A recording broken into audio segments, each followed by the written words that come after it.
Hello, everyone. Can you all hear me?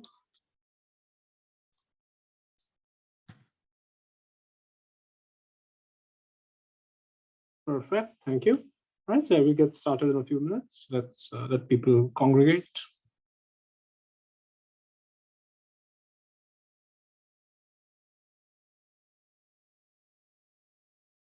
Yeah, please get ready whenever you are. Okay, Neil, do you want to get us started? Yes. Hi, everyone. We'll be talking about our project load differentiation, which we have worked over the semester. Our team includes myself, Neil, Kenneth Erickson, Catherine Lee, and Catherine Sarva. So yes, we'll begin with the problem statement. So one of the first things which we wanted to address is that the people facing these kind of vision problems have been certainly increasing in the middle age in America as well as other countries. Similarly, the technology which should help them in this kind of assistance is not been growing at such a good rate, and it is still mostly low tech. So we are going to attempt to try and improve this in some way. Please move to the next slide. Yes. So one needs to know that what kind of door is present in front of them rather than just like having a device which recognizes or detects that a door is present in front of them. If they find out what kind of door is present in front of them, such as an automatic door or a sliding door or maybe an elevator door, it helps them move around in a better way and helps them address the conditions and environments around them in a better way. so that they can escape or like go to a certain place in an emergency as well as a normal movement there. Please move to the next slide. So before starting the project, we went through all the previous kind of work which has been done similarly or in this field. And we found that various door detection models exist already, but they are just like something like they will just detect if a door is present or if there is a glass door present, something like that. But there is no specific model which is able to encompass different types of model and try and detect if a particular type of door is present or not. Other than that, we went through several state-of-the-art object detection models. One of them includes the YOLO V5, which is really helpful in terms of giving us the ability to present and give it our own custom data set so that it can train based on that. Other than that, there are also certain variables such as the Google Glass and as well as certain papers which include using Raspberry Pi in order to detect door handles or certain types of door. So this was all the prior work we researched and understood, and based on that we have moved forward with our own model. All right, so a brief overview, because you guys have sort of been with us every week and seeing what we're doing, but our plan was to, design our own data set of various categories of doors, have a fine-tuned version of a door detection model, use the out-of-the-box YOLO V5 to detect objects, and then not quite pathfinding, but be able to output directions to the user based on where the door might be, how far away the door might be, and objects around it. Catherine, can you move to the next slide? So in more detail, we had a lot of trouble designing our door data set. That's sort of what took the most time, because there wasn't a good data set that we could just use out of the box. We had a lot of success with doors with handles, for example, because we had a good data set to work off with that. But for our other categories of doors, this meant, finding images on Google Images, having a base data set of each type of door of like around 175, and then performing data augmentation such as blurring, color changes, flipping, to increase the amount of images. After that, we were able to fine-tune YOLO V5 to detect these doors and differentiate between them, as well as using just the base model of YOLO V5 to detect objects, and then using both of those models to take the bounding boxes from each of them and then generate instructions to the user based on how those bounding boxes interact with each other. Okay, so moving into the quantitative results on the screen, you're going to see the confusion matrices for running 100 epochs and 200 epochs of the door detection model, the door differentiation model.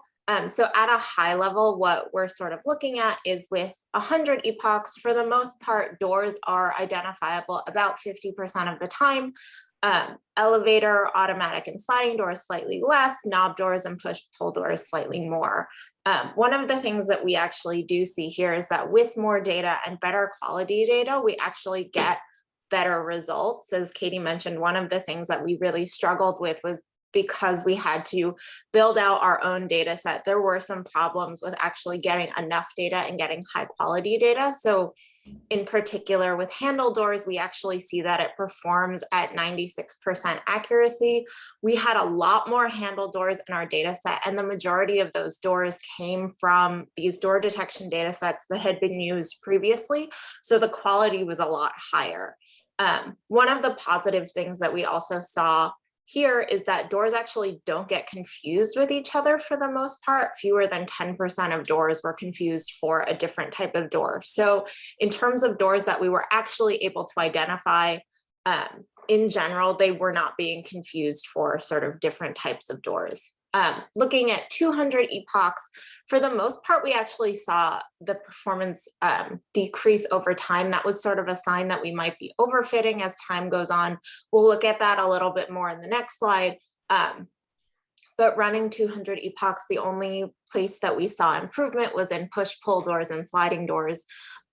One of the things that was also interesting here is it didn't actually get more refined as we ran to 200 epochs. We saw more doors in general get confused with each other. So we were seeing more false positives and false negatives overall, though the percentage of these is still pretty low. And for some places where we did see doors get confused with each other, it sort of went down and some places went up. So there wasn't sort of consistent results here as we ran for 200 epochs. And then moving into some of the training loss and validation loss, as well as the precision, we're really only gonna, for time, focus on object loss and class loss. So object loss is how confident we are that the object we're looking for is actually there in the image.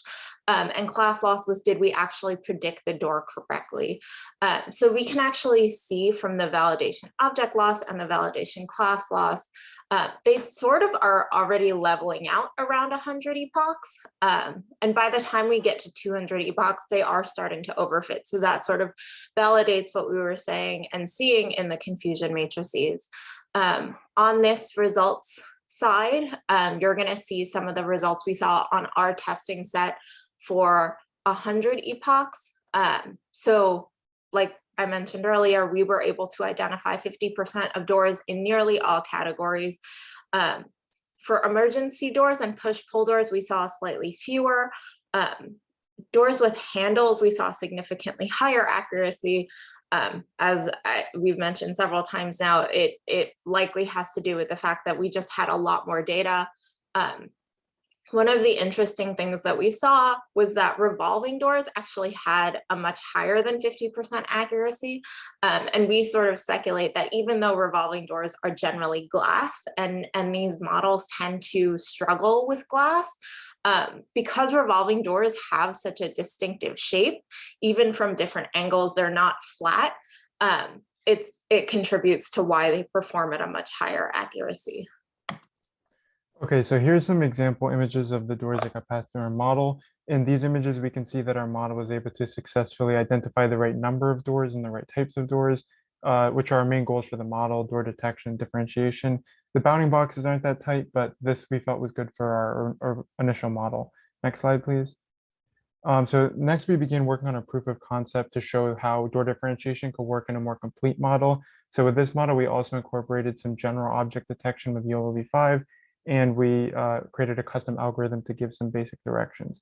So to test this, we created some composite images that contain both doors our differentiation model could identify and general objects that could be identified. And we created these composite images by stitching them together.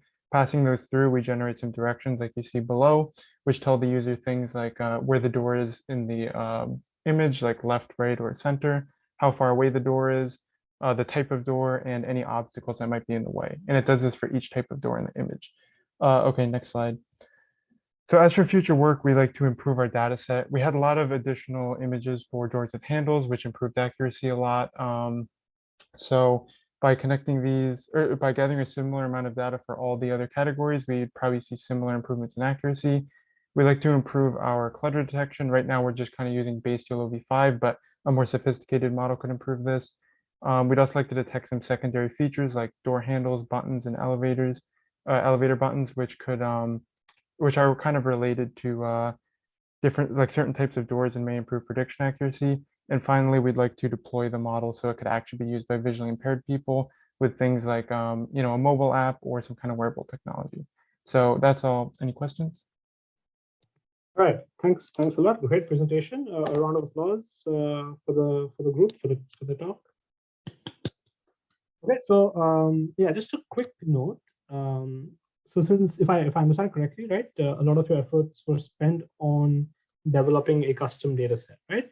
But the talk itself did not talk too much about the various ideas and approaches, right? So augmentation. I know at some point I was talking about synthetic data, right? So okay, so for the technical report, make sure that that is considered. And okay, so the future work ideas are great. Can you tell me for the technical, by the end of the semester, what will you all have accomplished? Yeah, so Could you go back to the last slide? Yeah, so for proof of concept, this is like what we've been working on this past couple weeks, but we've only basically just started to test it. We've ran a few of these composite images and we gathered like a full data set of composite images, but we want to like so far we've passed a couple in to make sure that our kind of direction giving algorithm is like working, but we want to like start testing it on the full data set and kind of fine tune it. So that's our main goal for the next couple weeks. And we will talk more about augmentation and everything in the report. But yeah, we were having trouble fitting everything into 10 minutes for the presentation. Yeah, completely understand. All right, thank you so much. Okay, let's move on. So I believe group 1 is ready. So please share your screen.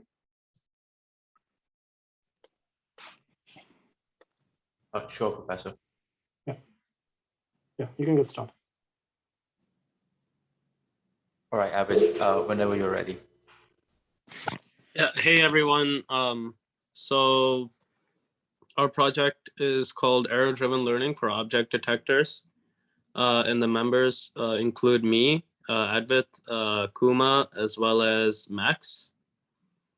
So the problem statement is that there's a need for fine-tuned deep learning models, and these models are very reliant on heavily annotated data, like very precisely.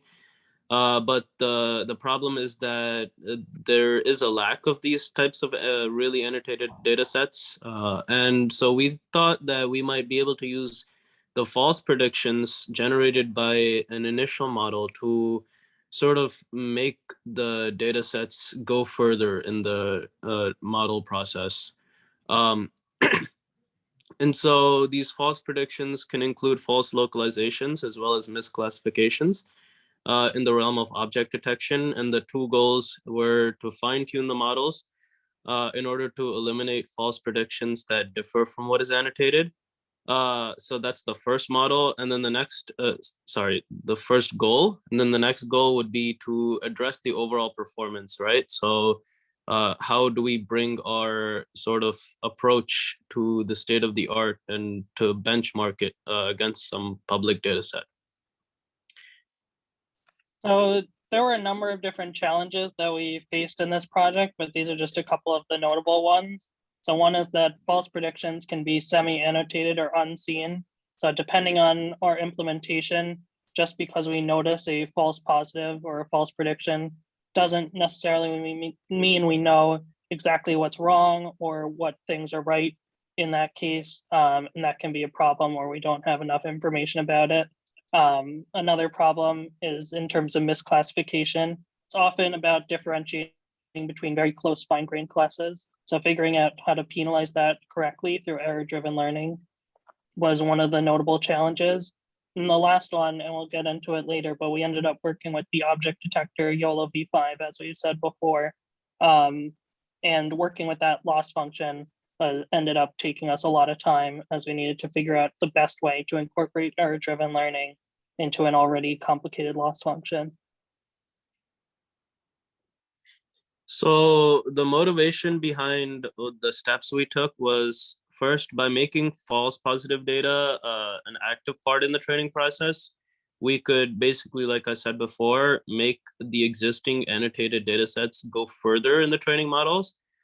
So we'd be able to gain more information than what's already given to us.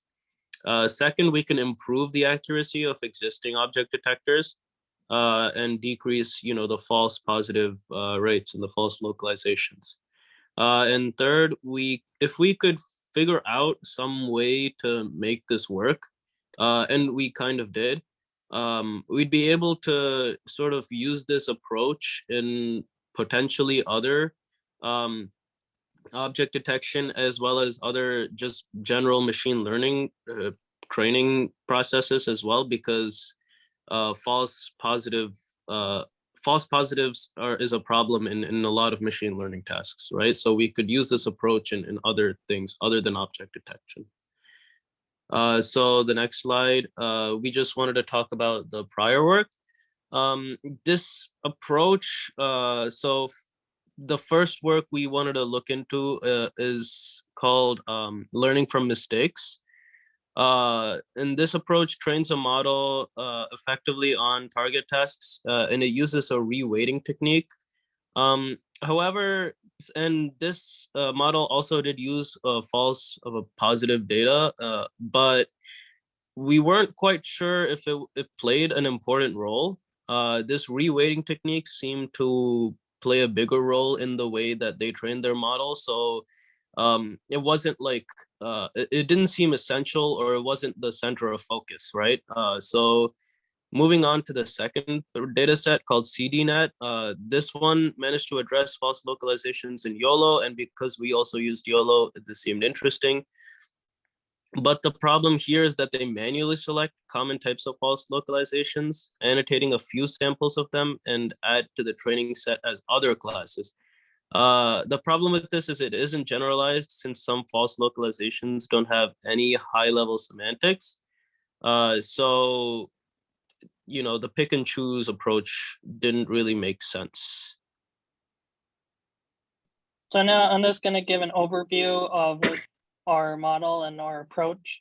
So we started with the YOLO object detector pre-trained on the COCO dataset, and we wanted to do transfer learning with another object detection dataset. We ended up going with BDD100K, which includes a lot of vehicle data, and then to use a small amount of that to set up YOLO, have it make predictions on the bulk of the data, and then compare it to the labels that are already there, and then do error-driven learning accordingly, which will be described in the technical approach.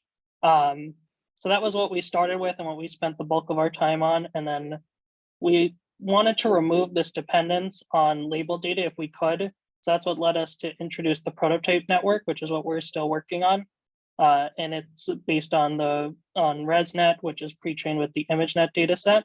And the idea is to take a small amount of data from BDD100K to form prototype clusters, defining each of the classes in BDD100K, and then using the bulk of the data unlabeled and passing it to YOLO, having it make a prediction, and then instead of comparing it with the labels, comparing it with the prototype network. And if they agree, refine the prototype network accordingly. And if they disagree, consider that a false positive and pass that to error-driven learning. And hopefully they would both benefit each other over time. Okay, as mentioned, one of the biggest things we modified is the error-driven learning loss functions, which takes in a predictions and a ground truth that are in the same format, including the bounding box coordinates, confidence, and the classifications. So here we need a flag to identify if a false prediction is false localization or misclassifications. And then with that flag, then we can decide the loss function, which included 3 main parts. So one is the BODS loss functions. It's to measure the discrepancy between the predicted bounding box and the ground truth bounding box, same as the regular learning.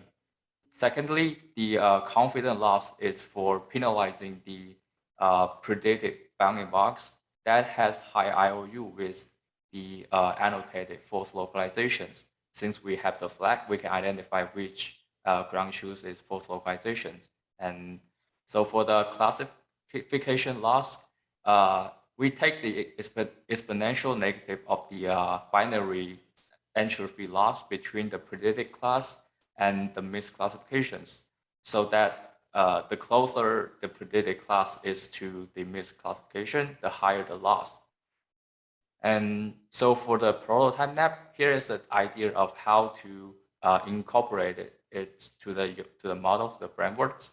It takes in the YOLO detections and some ground truth instance images, and which is used to form the prototype, the initial prototype. It used the means of the ResNet visual features to form the nets. And then in each iteration of training, measure the distance between YOLO detections and the prototype. Then we can see if the detection is a misclassification by YOLO predicted class versus the nearness prototype. And then we separate them into to see if they are a false localization or a true positive, or we're not sure what they are by thresholding with the threshold defined experimentally. And for those high confident choose positive, we use them to fortify the prototype map. And for those high confident false predictions, we can use them to in the training set for error-driven learning. And here is the quantitative results. And our implementation is a fusion of error-driven learnings and the regular learnings. And in this experiment, we initiate with a weight that is trained by 50 epochs of your regular learning, and then we continue to train on a solely regular learning, which is in the red lights, and the fusion learning, which is the blue light for 15 epochs. And then we can see sometimes the performance of fusion learning surpass the regular learning process, but it's not stable. So, and here are some images examples that we select. Here is the false localizations. You can see some billboards and cable box are false localized as the traffic sites, and we can use that to correct them pretty efficiently. And same for the misclassification. Those bus and the truck are misclassified as cars, but we can correct them efficiently after a few epochs of error-driven learnings. And here is also some images that we make. You can see the bounding box improve and confidence improve over time as the training goes on. So in conclusions, we were able to accomplish our first goal, which is improving the performance of the model when dealing with some false predictions relatively to the regular YOLO trainings. And also, I think the second goal is to make the fusion learning more stable, since the fusion learning is kind of pretty slow. So we shoot for removing the dependency of regular learning so that the solely error-driven learning can also eliminate the false prediction pretty efficiently. And also for the future steps, we have not yet been able to fully integrate the prototype network to the framework yet. So we get stopped at some implementations. So that's the one more thing we need to get it done and include in the results of the final report. And thank you. Okay, thank you very much. Great presentation. A round of applause, everybody. Right, wonderful. Yes, I mean, you already answered my question. Is there anything else you'd like to comment on what you'll be hoping to accomplish for the technical report? Yes, as I mentioned, a few future works between now and the final report, which is to removing the dependency of the regular trainings, just make it work. Make a working version of the solely error-driven learning. And I think the key problem is in the implementation. We need to troubleshooting some detailed parts and also want to incorporate the prototype map with the model. And I think those are the challenges are in the implementations. Sounds great. Yeah, no, hopefully you're able to address those implementation challenges. Right, great. Thank you so much. Let's move on to the next team, embodied conversational avatars, right? So I know there are three separate projects going on here, right? So Abdullah, would you like to go first? We all have the same presentation, but it is separate. Okay, I didn't quite, did you say you have the same presentation?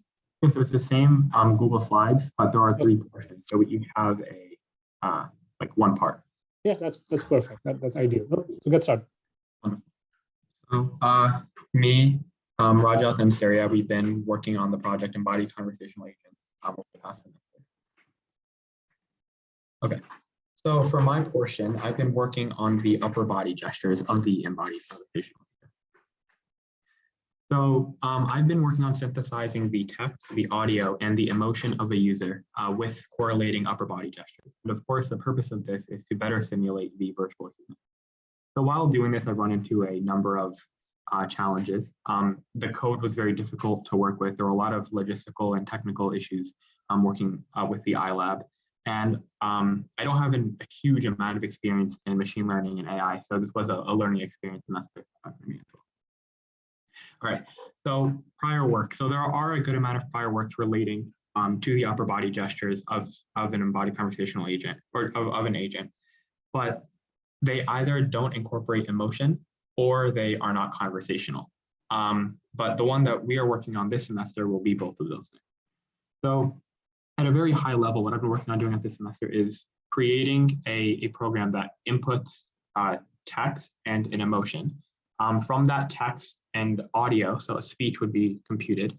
And then all of those would get sent to the upper body gestures. And from there, we would have a set of upper body gestures that is not only affect, but custom text and speech. So yeah, so first, of course, I had to reproduce the speech to effective gestures project. That's a model I've been using this past semester.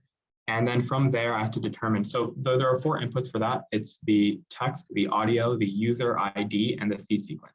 So we want to keep the text and audio constant because we're trying to determine which upper body gestures, regardless of the text and audio, create like which type of emotional upper body gesture. So I altered the user ID, but it was relatively small changes. So then I was able to alter the seed sequence to a little bit more time. So I made 250 of the seed sequences. And then with those 250, I went through all of them manually, and I determined which ones kind of stood out to me and were different than the others, and assigned an emotion to them. So these are my initial results here, and my criteria for them is also listed. But of course, this is a very large amount of data still, even like narrowed down from the 250. So then I narrowed it down further into this. So I boiled it down to 7 emotions, and then there are 2 correlating seed sequences for each emotion. And this is just my personal opinion of what these upper body gestures appear to be. And then from here, I've been working on creating a user study. I've already designed it and everything. Here's a much more specific design. And I'm having a little bit of issues with Rutgers Qualtrics, but within the next few days, I will send out the study to the Discord. So with the results, this is an example of 4 of the upper body gestures of the 250 I was able to create and their attached emotion. You can kind of see how each one is different and it's related to its emotion. And then for the results of the user study, I'm going to be using a confusion matrix and then calculating the sensitivity and the specificity. We'll have that done very, very shortly as well. So I'm running a little bit behind schedule. I did want to have the statistical study done by this point, but it will be done later this week.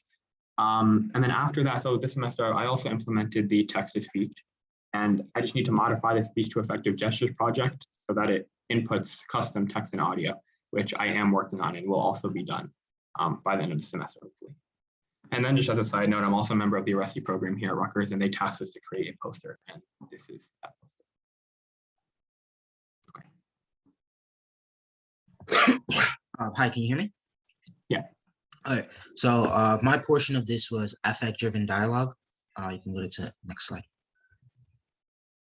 So basically throughout the semester, what I've been working on, similar to Abdullah and Rajat with embodied conversational agents, is my intention has been to manage the dialogue and associate the inputs with respective emotions. I'll go into the data set I've been using, but basically for different inputs, I'd be able to associate them with different emotions. And based on that, conversation generation would be able to occur and recognize the different emotion states. And from there, I'd be able to incorporate something called curriculum dual learning, which is basically multi-labeled version of classification, which would allow just different inputs for each dialogue, and would give multiple emotion responses for each one. So yeah, next slide. Just some of the motivations so I'm a current undergraduate and I've taken a variety of courses with this. I'm still very new to using a lot of like machine learning and artificial intelligence related stuff, but throughout this project, I've been attempting to learn a lot more from this. And throughout this project, I have faced a lot of challenges, especially with using the emotional chatting machine, which is what is I actually used to train the data. So a lot of current ones that I've been using as a basis have been depreciated, which makes it a lot more difficult to run with other newer data sets. And yeah, but the data sets that I have and the emotion classifier that I've been used have been identified as well. So the data set that I'm using will be a Cornell Movie Corpora data set, which I'll go into in a bit. And then the actual emotion classifier is something from Google called GoEmotion. So currently, along with these challenges, ways I'm trying to resolve them is by using other repositories as well that are slightly more updated, but there also have been some difficulties as well. So this is what my intention is throughout the next week or two to fix them so I can get some more statistical data. Next slide. So just some previous works that have been there. So the variety of like prior works regarding ECAs and how this can be related. I listed a few in my proposal, but what a lot of them have in common is they all talk about a lot of like the typical methods that you'd use for ECM, but they have much more restricted emotions, and they don't involve any multitasking of any sort with curriculum dual learning. But since then, as I mentioned, because of my challenges, I found additional resources that also have like very similar issues as well. So how my project distinguishes itself from them is just the data set and the emotions that I'm using. I'm going to be using a lot more emotions relative to them to get different responses, and the actual curriculum dual learning as well. So my initial approach has been to recreate what others have done with ECAs first. And then from there, I instead use Go Emotions and the emotion classifier as the emotion classifier and run it with the Cornell data set. And then if time permits, I would then incorporate the curriculum dual learning and multitasking. Next slide. So just the initial plan, as I said, was to recreate the ECM or emotional chatting machine. And as I mentioned before, the challenges, I have been having trouble with this. The view of the input would be there at the bottom when I talk about the Cornell data set. So the data set that I'm using has over 220,000 interactions between different pairs of movies within 617 movies.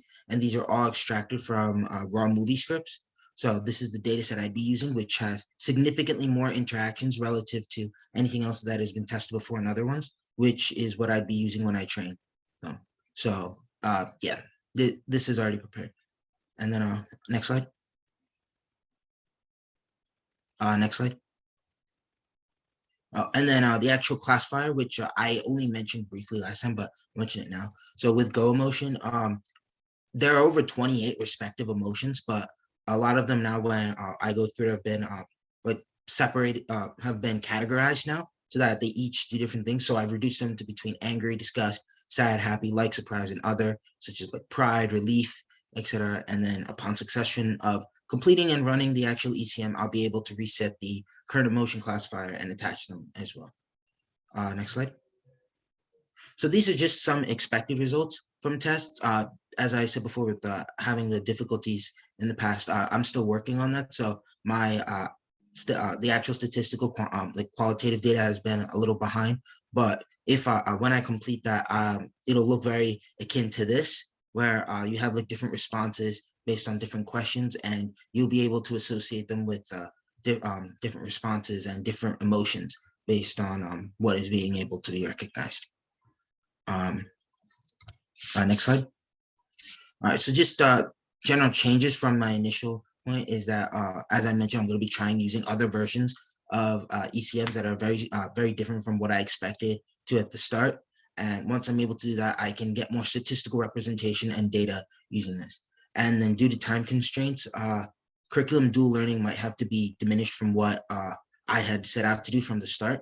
But my final report will include just the statistics that I found and the statistical data from using both of them, along with the demo of the actual code that I have used to run both of them.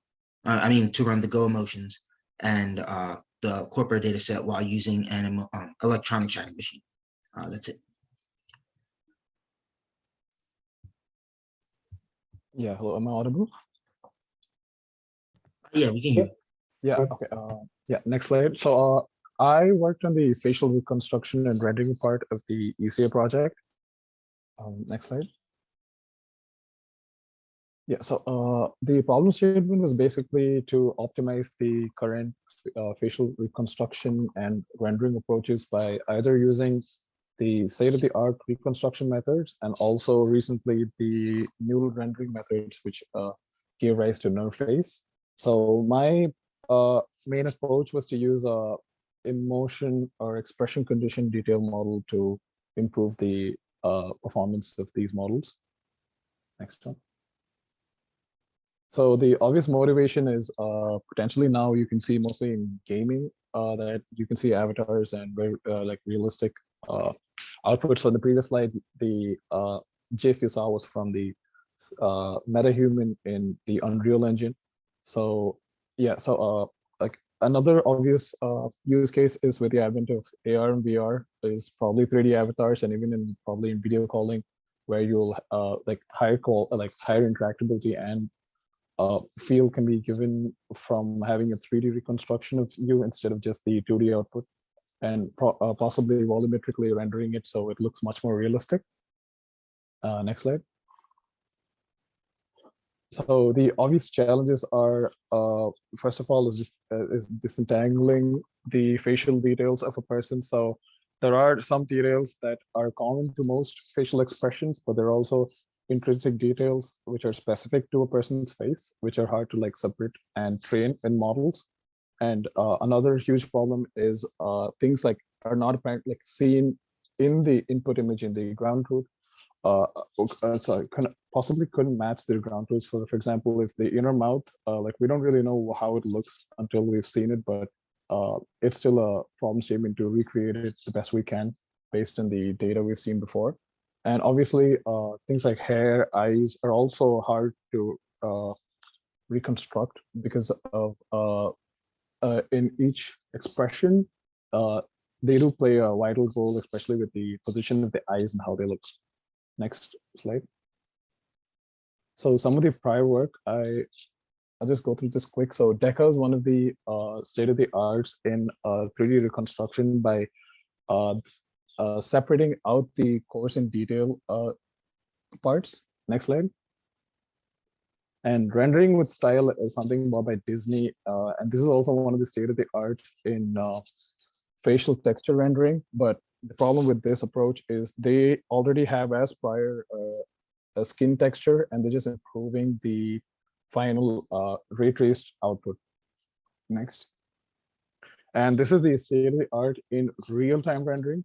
So they have a monocular 5D input that's given to output a 4D facial avatar. So that's the 3D output with the expressions that can be modified. And this is based on the neural rendering approach that's currently been trending. Next slide. Next slide.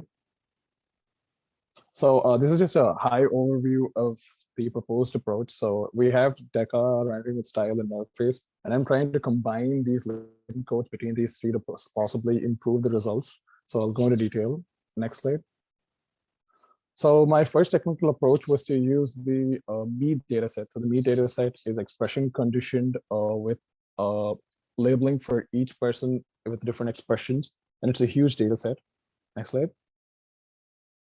So what I tried to do is in the DECA pipeline, I used expression label mapper to get the, so the MEAD dataset is basically expression label from a point scale of 1 to 5 based on how, say, angry from a scale of like less angry to more angry on 1 to 5. So I create an expression mapper to map it to the flame model. So flame is another model, like a 3D model that was created from 3D input data. And so it takes as input expression code to change the jaw shape and the eye shape. So I create a mapper which can be inputted to the detail shape so that I could get better results. Next slide. And this in turn can be used in the expression transfer when we do animation later from the 3D output that we have. So on the top left, you have the source input, and we want to say make this person look like he's smiling from the input. Then we use the same expression mapper to get the expression code, give it to the model to get the pose code, and then give it to the flame model, get the animated shape and the animated displacement. So one is coarse and one is detail. Add them both to get the final animation, and then add the texture map from the initial image back into the result to get the rendered result. But as you can see, the rendered result doesn't do justice to the final 3D animation because DECA doesn't really focus on the skin texture and things like that. So next slide. These are just results which are qualitative. So an issue I had was I couldn't quantitatively measure the results because these outputs don't really have a 3D ground truth. So all the results were qualitatively just analyzed. Next one. Yeah, these are just again qualitative results based on the expression transfer results I got from the MEAD dataset. Next. So like I said, the obvious challenges are I couldn't quantitatively benchmark these. So there's a data set called the Now benchmark, which has both the inputs of 2D images, which are taken from normal iPhone camera, and the 3D head scans as ground truth. So to test with that, I'd have to train more images from the MEAD dataset because the MEAD dataset doesn't really do well with in the wild images. So they do have a green screen on the back, and we could segment and put new backgrounds or augment things in front to create a better data set, but that would take time. Next slide. So this is the second thing I tried doing, was to take the flame model and convert it into a Basel face model and try to get the ray trace screen from that to input as to the style renderer pipeline. But the problem here is, next slide.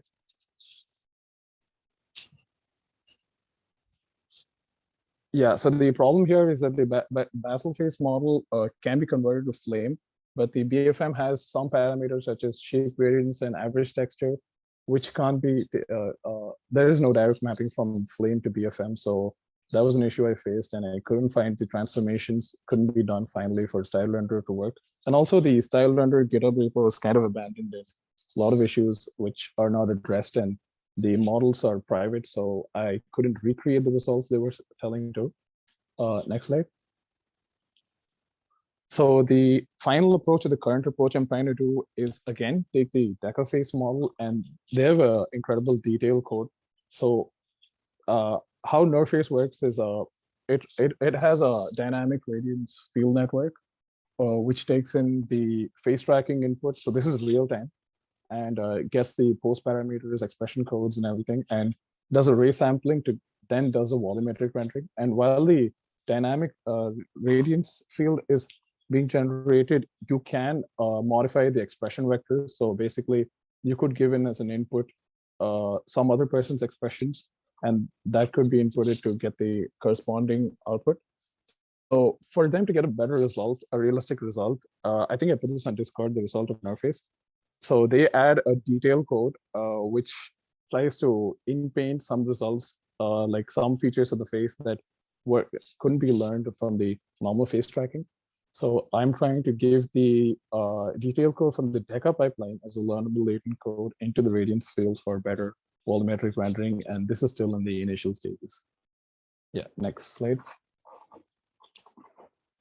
So I think I talked about my future work. It's basically trying to get the Deca with the now benchmark to get the proper quantitative results, and combining the Deca with the NeurFace pipeline. Or if that doesn't work, what I could do is create the same pipeline with the neural face rendering GitHub repo, which is much more well maintained and has way more, like following and the people. So another issue I saw with NeurFace is, again, the model wasn't provided. So again, neural rendering will probably have to be the approach I'll have to use. Yeah, that's all. Thank you. Okay, thank you very much. Great presentations, all three of you. A round of applause, please. All right, wonderful. So yeah, I mean, I think all of you all articulated, right, what you all are planning on doing. So just a general note, right? It appears you're, let's say, a week behind schedule, right? All three of you. So yeah, let's make a push in the next couple of weeks, right? So that you all can get these results, which I'm sure are going to be very impressive.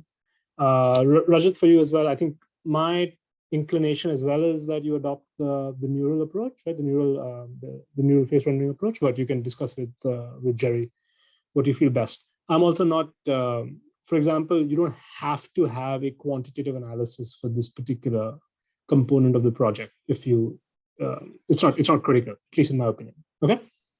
Okay. Yeah. All right. Thank you, everyone. Thank you, everyone. Let's move on to GeoPixels.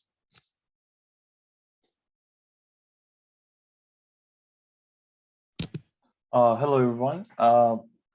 My name is Behzad. My project during this semester had two parts. Part one was called GeoPixels, a model to establish correspondence between pixels and georeference points using a monocular image and DEM. And in part two, I was trying to implement an improved model for floodwater segmentation. These two projects has somewhat relevance that I will explain. The problem is that how can we obtain the georeference coordinates of pixels in outdoor environments? images from a monocular image and DEM. This process is traditionally called monoplotting. And the question is that whether it's possible to make this process automated or at least semi-automated. In manual monoplotting, a human user must find and select a series of key points or ground control points, both in image and DEM, and then determine the extrinsic and intrinsic parameters of camera using some equations and techniques. And then having this information of the camera parameters, we can establish a pixel level correspondence between image and DEM. This manual process is really labor intensive. The application of this method are in mapping of climate change and natural hazards impact like glacier change, slope failure, rock and landslide, and also flood extent mapping. For prior works and challenges, I can say that the traditional method of monoplotting is difficult to scale up due to labor-intensive manual input. The existing methods are rarely used in analyzing larger-scale databases, and the limitation of this method is that there should be at least 6 ground control points in image and DEM, and they should be semantically correspondent. This problem has not ever been approached using feature detection and matching techniques because features of DEM are significantly different with the features of the image, because the DEM raster is completely different structure, as you can see in the right-hand side. The algorithm and the technical approach is that the algorithm consists of finding key points of both DEM and image, and then obtain the georeference values of DEM key points, and then project them onto image plane and compare the projected DEM key points with image key points, and then try to find the camera parameters by an optimization method. And finally, using some analysis, we can establish the pixel to correspondence to pixel to map correspondence using some analysis like ray tracing. For image key points, we can use some state-of-the-art key point detectors like SuperPoint. And for DEM key point, we can use different conventional methods like SIFT, SURF, and ORB.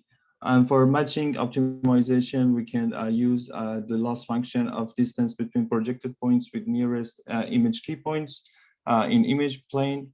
And also using some regularization term is suggested, because for some cases, like you can see in this image, the projected points are located near each other, and the optimization process gets stuck in this state. And also this problem has a challenge of dependence on initial guess, and for this problem we developed a smarter selection of initial conditions and check the initial loss function. And for ray tracing, I had to build a mesh model using a triangulation method. And here is some qualitative results of matching. Although I said that this problem is still dependent on initial guess values. And here is the qualitative results and also quantitative results. As you can see, this reconstructed scene has a good agreement with the image in the figure B. And in the part 2 of the this project, I considered floodwater segmentation because one of the applications of monoplotting is flood mapping.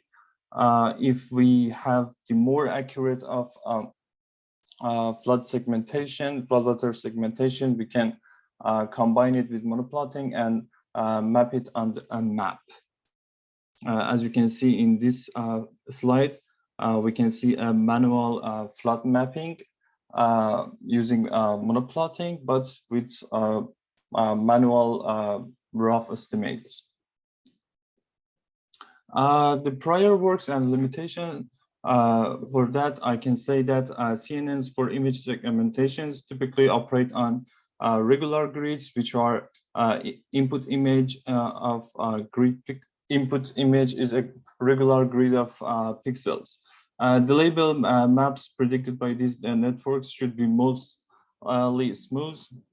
That is, neighboring pixels often take the same label because high frequency regions are restricted to have sparse boundaries between objects. A regular uniform grid would oversample this smooth areas while simultaneously undersampling object boundaries. If we want to use water segmentation to map it on a georeferenced map, fine details need to be captured. For this purpose, I suggested to use point rend or point-based rendering neural network module, which is a module that performs point-based segmentation predictions at adaptively selected locations based on an iterative subdivision algorithm. Point rend can be flexibly applied to both instance and semantic segmentation architectures by building on the top of those models. The central idea of this paper is to view image segmentation as a rendering problem and to adapt classical ideas of computer graphics to efficiently render high quality label maps. Point rend uses a subdivision strategy to adaptively select a non-uniform set of points at which to compute labels. And the idea is to flexibly and adaptively select points in the image plane at which to predict some segmentation labels. These points should be located more densely near high frequency areas such as object boundaries, which this approach is analogous to anti-aliasing problem in ray tracing. For each region, point rend is like iteratively rendering the output mask in a coarse to fine fashion. In the sampling strategy, for example, endpoints are selected such that it is designed to bias selection toward uncertain regions, which are the boundaries. For the dataset, I used a dataset of flood images, which contains 1,200 images. I considered 80% for training and other for testing. I used Mask RCNN with ResNet 50 plus feature pyramid network as a backbone. The default mask head in Mask RCNN is a region-wise fully convolutional network. I used Mask RCNN as our baseline for comparison with point rend. For the comparisons, I used average precision, although it is biased toward objects, interior pixels of objects, and it is less sensitive to the boundary qualities. I also considered the data augmentations. For that, I added some images from CocoaStuff dataset, which have water-like objects, such as river, sea, and a class of water general.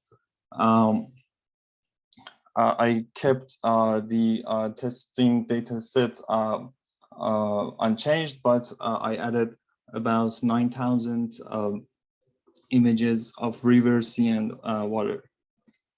And here are some qualitative results. As you can see, these are three cases: mask RCNN prediction, point trend prediction before data augmentation, and after augmentation, which the final results is pretty good. And here is another image.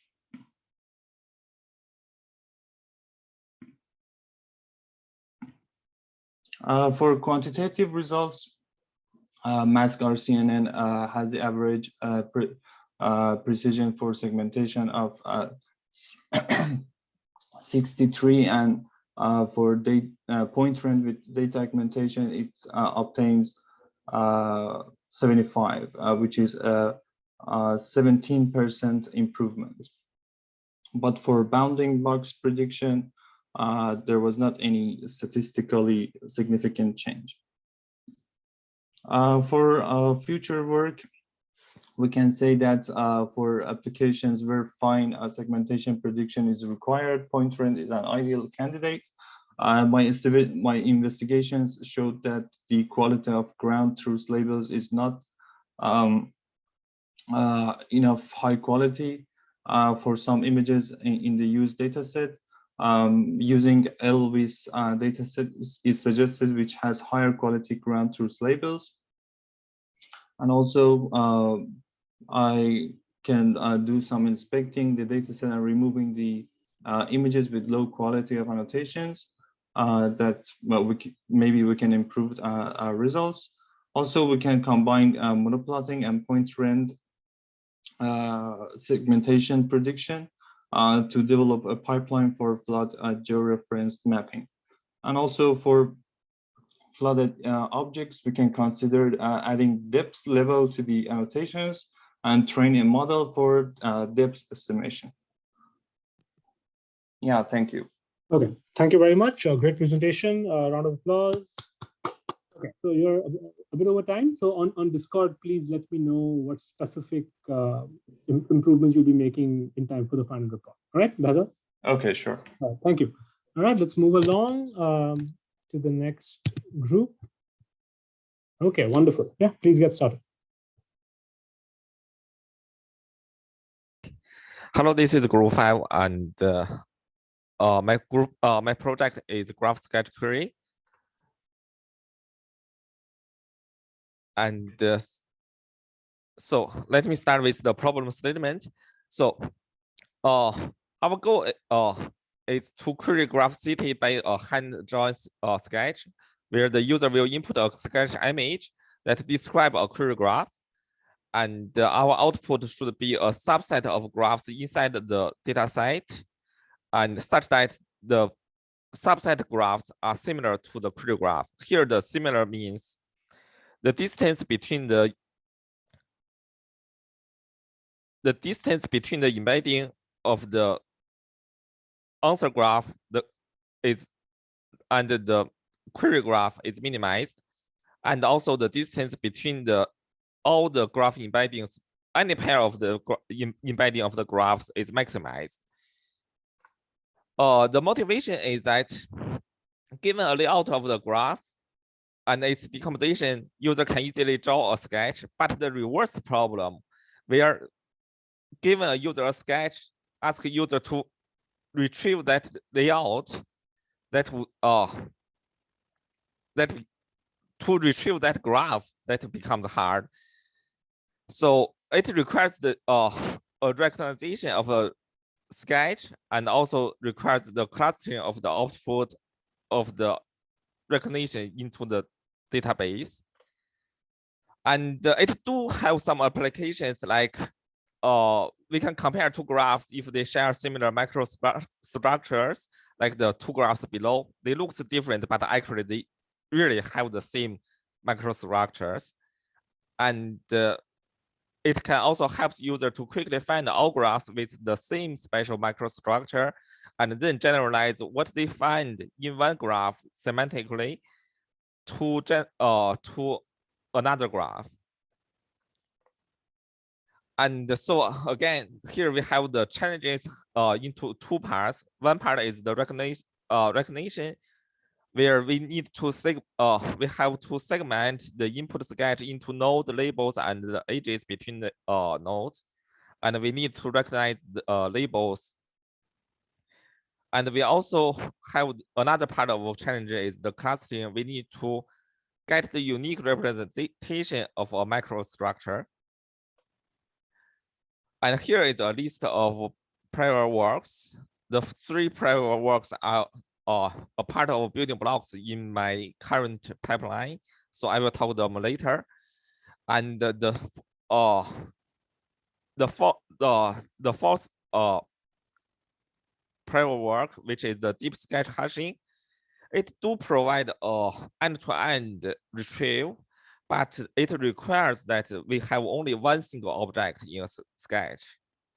This does not work in the graph retrieve setting because we have multiple nodes and edges.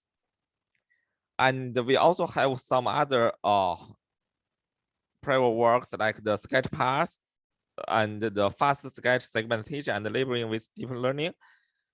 Their issue is that they do consider the orientation, but in the layout of the graph, the orientation does not matter, so it does not apply. So here is my approach. So we input a sketch and we do a sketch segmentation, and which gives the node strokes, link strokes, and label strokes. And for the node and link strokes, we post process to reconstruct a adjacency list.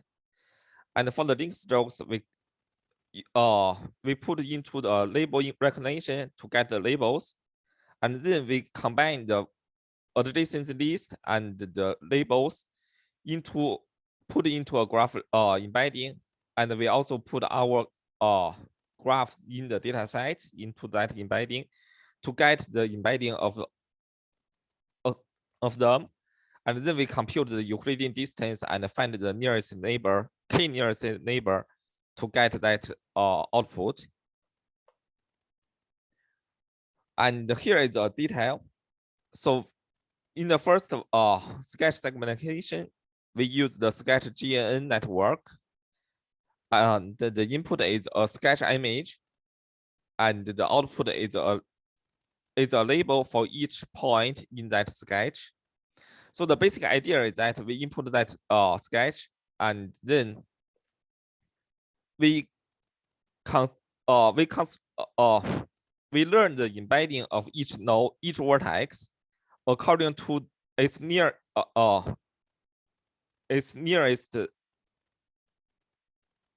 vertices and its neighbor vertices. So here the nearest vertices only consider the distance between 2 vertices without considering if there is an edge between them. So here an edge means that we do have a stroke between these 2 vertices. And the neighbors only consider the edges, i.e. the strokes between 2 vertices. And from that, we use a cross entropy to predict the corresponding label. And here is a sample graph where the right hand side is the input of those points, those vertices from that to construct that stroke. And the left hand side is the visualization of those strokes and the color corresponding to the predicted label, where blue correspond to the node, and the orange correspond to the edge, and the green correspond to the label.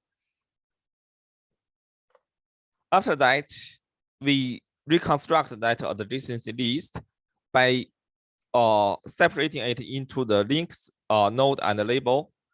And for the node strokes, we find that the center of each node stroke. And for the label strokes, we do the same thing to find the center. And for the link strokes, we find the endpoints of each link. And from link and node, we use the nearest neighbor and the cosine similarity to reconstruct that adjacent list. And for the nodes and the label, we use the nearest neighbor to get a mapping from the vertex to the corresponding label strokes. So here, it is showing that the previous strokes is separated into the link and node strokes and the image that corresponding to the labels. And then we input those corresponding labels into a node label recognition, which is the network called BTTR. And the output is a LaTeX expression that corresponding to the input image. And here we restrict that the vocabulary of the LaTeX expression to the KF and all 10 digits, which are the possible characters and digits of the label. And again, we use the cross entropy to train this BTTR. From here, we can construct the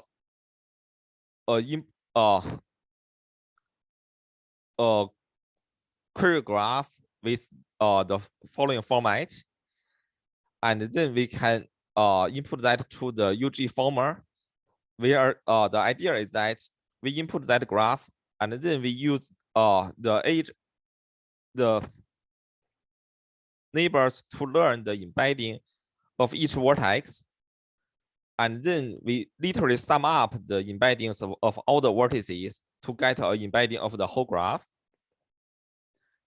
And in order to learn the vertex embedding, the loss function is this one, where you can imagine that so the quick explanation is that the blue one is the distance from the current embedding of vertex V to the goal embedding of the vertex V. And the orange one is the distance between the current embedding of V and the goal of embedding of other vertices V prime. And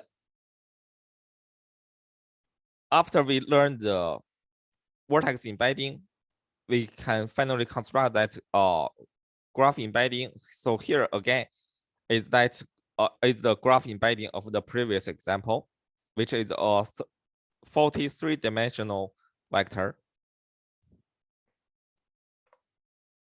And here is some results, some quantitative results. So in the SketchGN, we do achieve a potentially overfit result, which gives the 99.99% accuracy.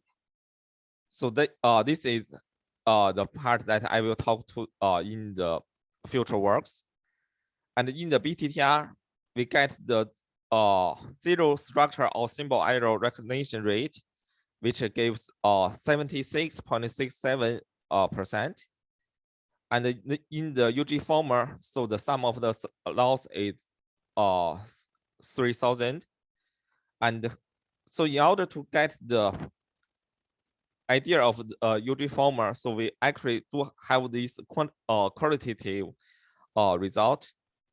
So here, the left column is the input query graph, and the right column is the top 5 nearest neighbor, the drawing of the top 5 nearest neighbor.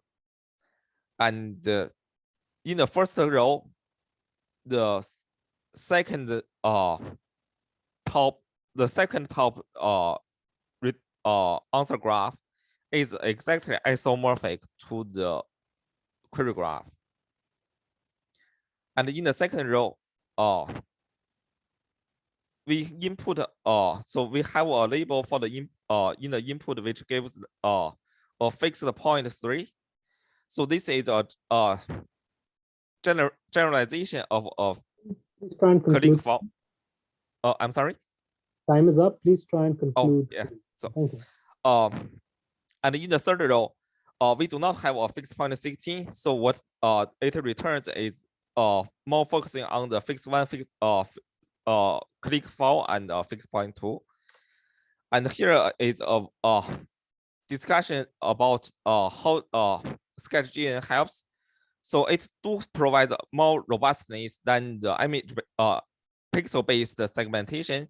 Like here, the red circle, where we do have a age line between age stroke between the fixed point 7 and the fixed point 9, but because it is a age stroke, so we can separate it out, which gives the input image to the BTTR without that influence. And here is a list of future work. So as I mentioned that we do need a dataset augmentation with more handwritten stroke templates and introduce more noises. And in the label recognition, we can an idea is that we can retrieve the high-res strokes before the sampling, which is required by the SketchGN to input to the BTTR. And the JSON list reconstruction, we need to handle the cases where a single node corresponding to the multiple strokes, and we need to do a more formal evaluation on the current reconstruction. And we need to consider a high dimensional distance matrix because the graph embedding is 43 dimensional. And here is a list of reference, and thank you. Okay, very good. Thank you so much. Great presentation. Appreciated the technical details. A round of applause, everybody. All right, let's move on to the next one, imitation learning. And while the team sets up, we are running a bit over, right? So please encourage everyone to stick to 10 minutes. Please keep an eye on the time, and at least look at the chat. Sorry, because I give you all a 2-minute warning. All right, go ahead, get started. Okay, can you hear me? Yes. Okay. Yeah, I'm Dejun, and this work is with Songhua, with Yuequn, and it's the cross-domain imitation learning with spatial temporal data. And okay, and we always have tons of spatial temporal data generated by human environment interactions, and how we can how can we leverage those members demonstration from existing experience is always a good question.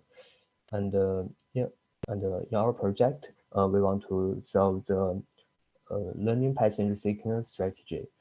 In traditional taxi operation model, when taxi is inputted, the taxi driver is making sequence of decisions on which direction to go to find the next passengers. They may consider something such as traffic condition and estimate the travel demand in the surrounding areas, our current time and location, whether they can and how they work in time.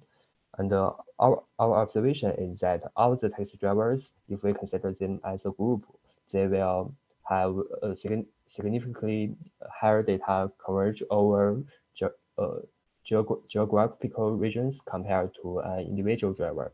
And many taxi drivers share common decision-making preference. So if we can imitate the trajectory of expert taxi drivers, we can have new drivers. Okay, and we will use MDP to modeling modeling, and the notation of MDP of first the state is the GPS, and the time step we represent as a tuple including JT day. J means location, and T is the time step, and day is the day of the week, such as Friday, Tuesday, and the action is spatial temporal design. We can see in the picture if now we current state is at 0, and if we choose the action 0, we will move to S1, such as this. And the T is the transition, is the probability given st and at of the st plus 1. And the reward in this problem is unknown, and it is to be learned from the data. The gamma is the discount factor, and the pi is the policy function. The policy is also unknown and is to be learned from data. Tau is the trajectory, and we will divide the trajectory into two parts. First, the expert trajectory and the non-expert trajectory. And also for the pi, we will have the pi means the empirical policy from expert trajectory data. Okay, next step is the feature engineering. There are many from data we can take many features.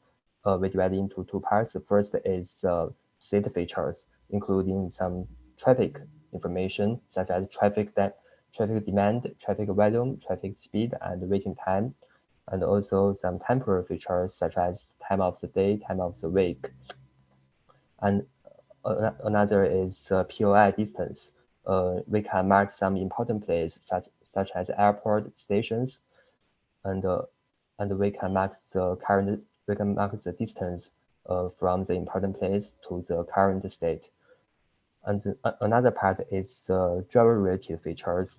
The first is home location. Is the distance from current state to the driver's home. Second is the working schedule, such as whether the driver can finish work and go home in time. Next is the familiarity. Is we use the average visitation of drivers to the current state to represent it. And the last is the location identifier. Is the current position belongs to which state or which grade. Okay, and the model. Before introduce the model, I will introduce Gail. The Gail is generated. The Gail is a generative adversarial imitation learning, and he is and Gail is a SOTA method in the inverse reinforcement learning, and the optimized object is such as this. And Gail's structure has a generator network J and a discriminator network D. And we will consider use the conditional Gail. The conditional Gail, the motivation of conditional Gail first is in this problem, the knowledge learned from the trajectories of different drivers agents is transferable across driver agents. And the second is knowledge learned from the trajectories in different geographical regions is transferable across locations.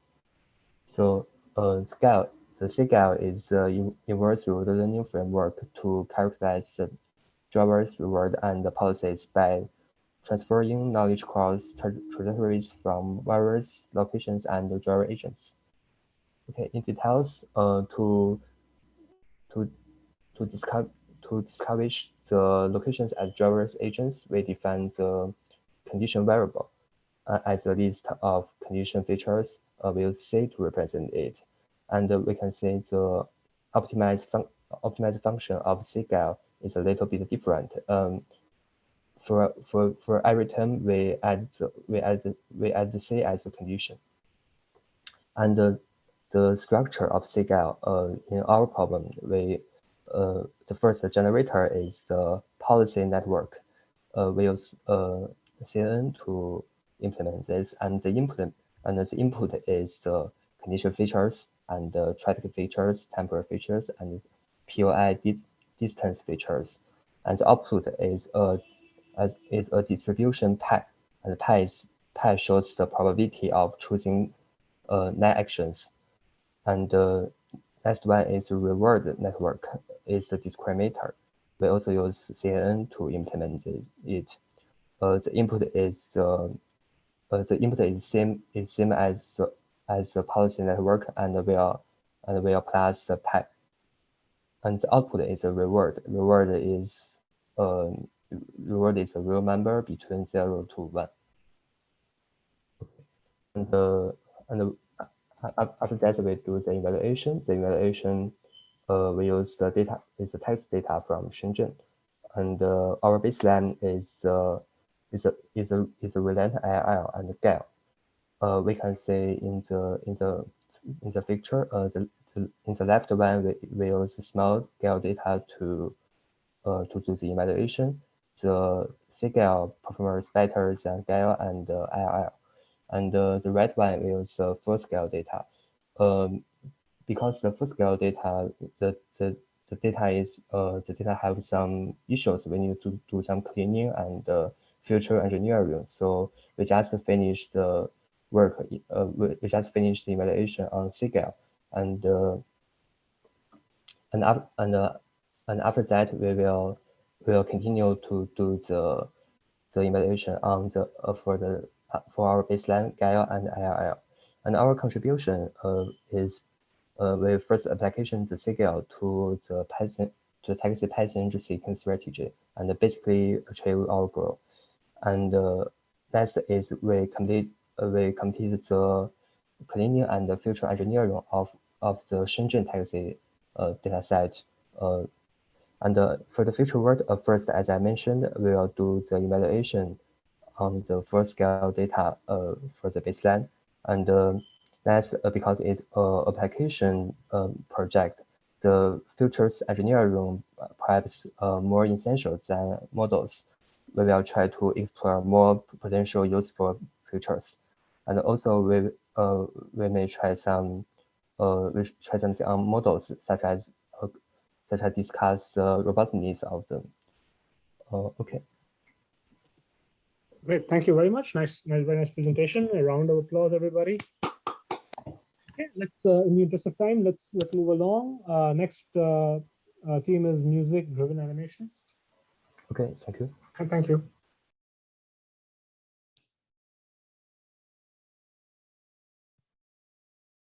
Hello. Yes. Gunjan, are you there? Yeah. Okay. I'll share the screen. Yeah.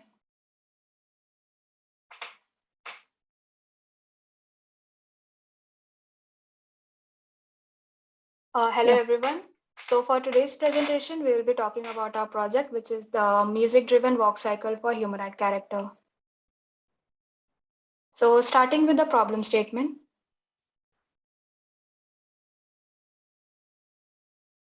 The animating a humanoid character can be difficult for beginners who do not have much experience. To start the animation, we need info about keyframes. Also, if we need audio along with the animation, more important questions arise, which are how to use music to extract important features and what are those exact features. A lot of time goes in researching and prerequisite skills are needed to start the animation. So we propose a system that will map given walk cycle motion with the given music piece, thereby reducing the work of the animators. The motivation behind the project was that not a lot of research has been done in modifying the motion signal with the audio reference. And there are many applications in the animation industry, which includes that we can modify the crowd walking along with the audio reference. Other implications can be object falling from the sky, animation of that. And also in the gaming industry, you can also animate the game characters along with the audio reference. So going through the prior work and the challenges.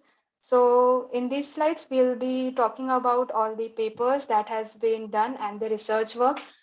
But they have not implemented exactly what we needed. So in some papers, they were able to animate, but audio.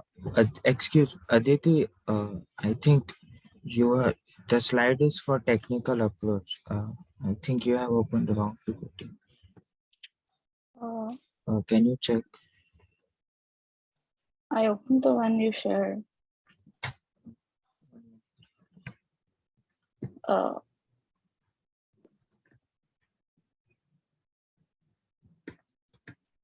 Can you start sharing then?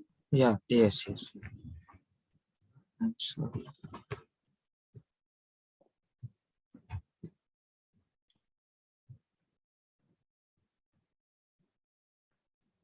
Yes. Yeah. Is my screen visible? Yeah, Yes. So, motivation. Yes. the Kunjan. prior work. Yes. So as you can see from this slide, there has been research done, but not exactly what we needed. So in the first paper, they gave us the animation, but no audio signal was not involved. And next slide. In the remaining papers as well, either they were able to animate it completely or the music was not involved. So we took different aspects from different research papers and came up with the approach to solve the problem. Next slide. So for our approach, we are doing these 3 steps. So first step is the collection of the MIDI files. So we directly working on the music files can be very cumbersome. So we convert the music files into MIDI files so we can get a lot of information. And we need beats from the MIDI files. So we use the Python language that is the pretty MIDI files, which is very comfortable, and we can use that for extracting beats. And the last step is mapping beats with the motion of the character. So representing the joints of the character according to the beats of the music, which was extracted from the previous step. Now Karan will take over the presentation. Yes, so as the first step of our application, we are extracting bits from the MIDI file. So we are using the pretty MIDI Python library to extract bits, and it has 2 functions, get underscore bits and get underscore down bits. So the get underscore bits function will return the beat location. So the beat locations are particular timestamp of the beats present in the audio file. So the get underscore bits will return the list of beat location which are according to the MIDI tempo changes. But the down bits, they are the downbeat locations. They are the particular timestamps at which the beats occur, but they are according to the MIDI tempo changes and also the time signature change events. So we are using the get underscore down bits to extract the bits. So here is the code snippet, and it returns a list of timestamps where the beats are occurring.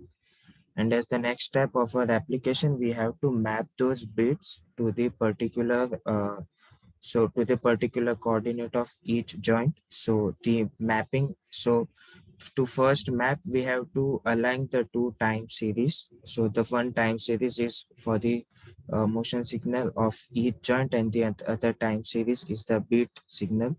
So we have explored 2 algorithms for aligning the 2 time series. The first is the elastic functional alignment, and the elastic functional alignment, it uses the elastic square root slope framework. So actually, if we have 2 signals, orange and green signal, then it will take the horizontal variation like it is taking of the orange curve, and the vertical variation like in the green curve, and it will produce, and so it is shifting the orange signal to align the 2 signals, the orange and the green. So we have explored this algorithm using the Python's FTA SRSF package. And first is the input image and the second is the output image. So we have got 2 signals, the orange and blue signals, and in the output signal we are so this is the so this is the corresponding blue signal, and the orange signal is the purple signal in the output image, and these are the 2 signals which are aligned to each other, and the middle signal is the average of those 2. So we have explored this method. Another method is the dynamic time warping. So here it maps the elements of the 2 time series which are similar to each other. For example, this is the first timestamp, and this is similar to these 3 timestamp. So if we extend this timestamp to 3 points, then we will get the similar sequence as this. Then this is mapped to this. So similarly, we are getting the so we are getting the mapping of similar timestamps. So we have explored these 2 algorithms, and as a future work in our application, we can use these 2 algorithms to align the 2 time series to get the required mapping. But we have done some other approach which will now be explained by Aditi. So Aditi, I'll start sharing. Okay.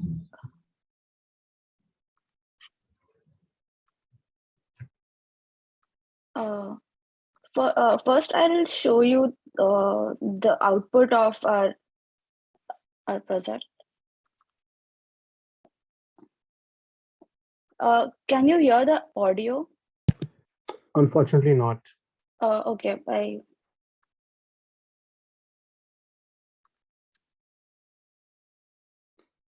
I think you'll need to redirect the audio somehow. So if it's taking too much time, you can maybe share it on Discord. Yeah. we tried sharing yesterday, but now it should be audible. Okay. Is it Okay, audible perfect. now? Perfect. Yeah. So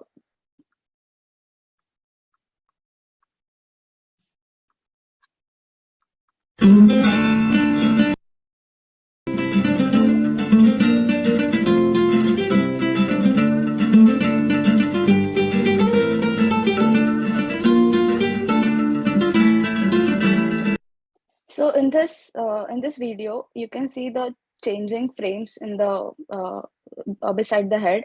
So we are totally using 16 frames. So a walk cycle has 2 parts. When the foot touches the ground, that is the first part, and when the second foot touches the ground, that is the second part. So the professor said, as you said, that we are not able to understand if the beats are matching or not. So what I have done is, when the beat is matched, the skeleton turns blue. So that way we can see that the beats are actually matching. And I'll show you the slower version as well, so you can understand that.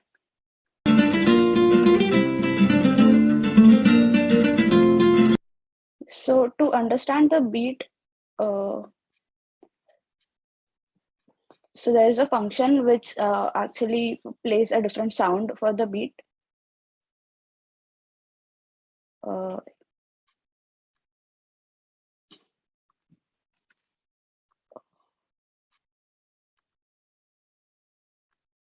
So meanwhile,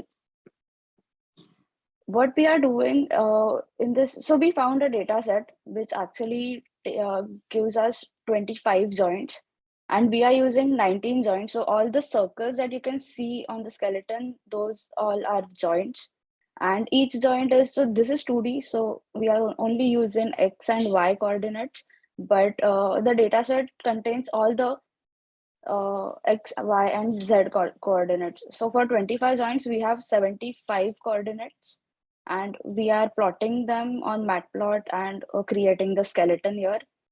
And we are using these 2 angles to understand how the frames are, like, which are actually are the beats. So you can see here in this graph represents, so the left angle and right angles position, Y coordinate position, because as we take a step, only the Y coordinates change, X coordinate doesn't change that much. So this is the movement of left and right angle. So when as you can see, it is like complementary to each other. So when left is moving, right is moving in the other way.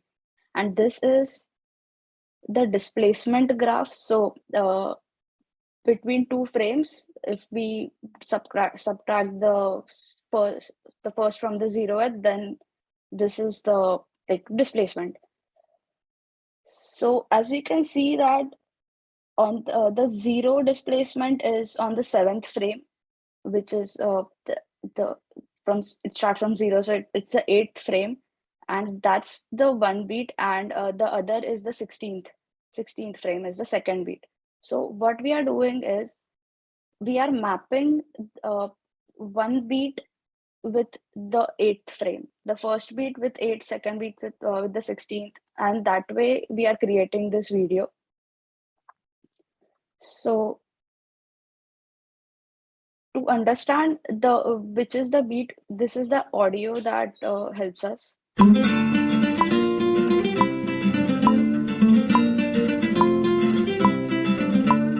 So if you keep that beat in mind, you can see that the blue flicker actually coincides with the beats.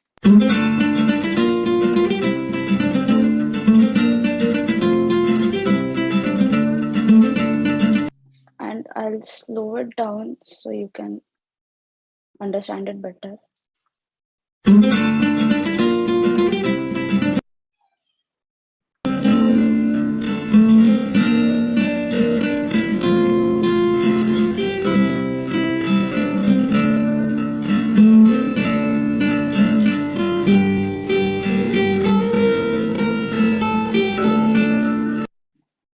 So yeah, this is our output. So we have also tried few different musics, and the result is good when the beats are steady, as in the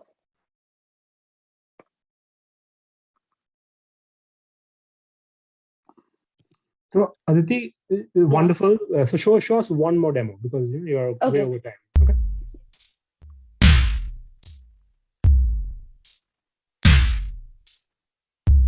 So this is another music that we tried.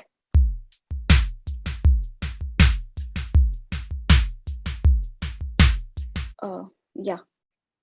Okay, wonderful. Now this is really good. Appreciate the live demo, right?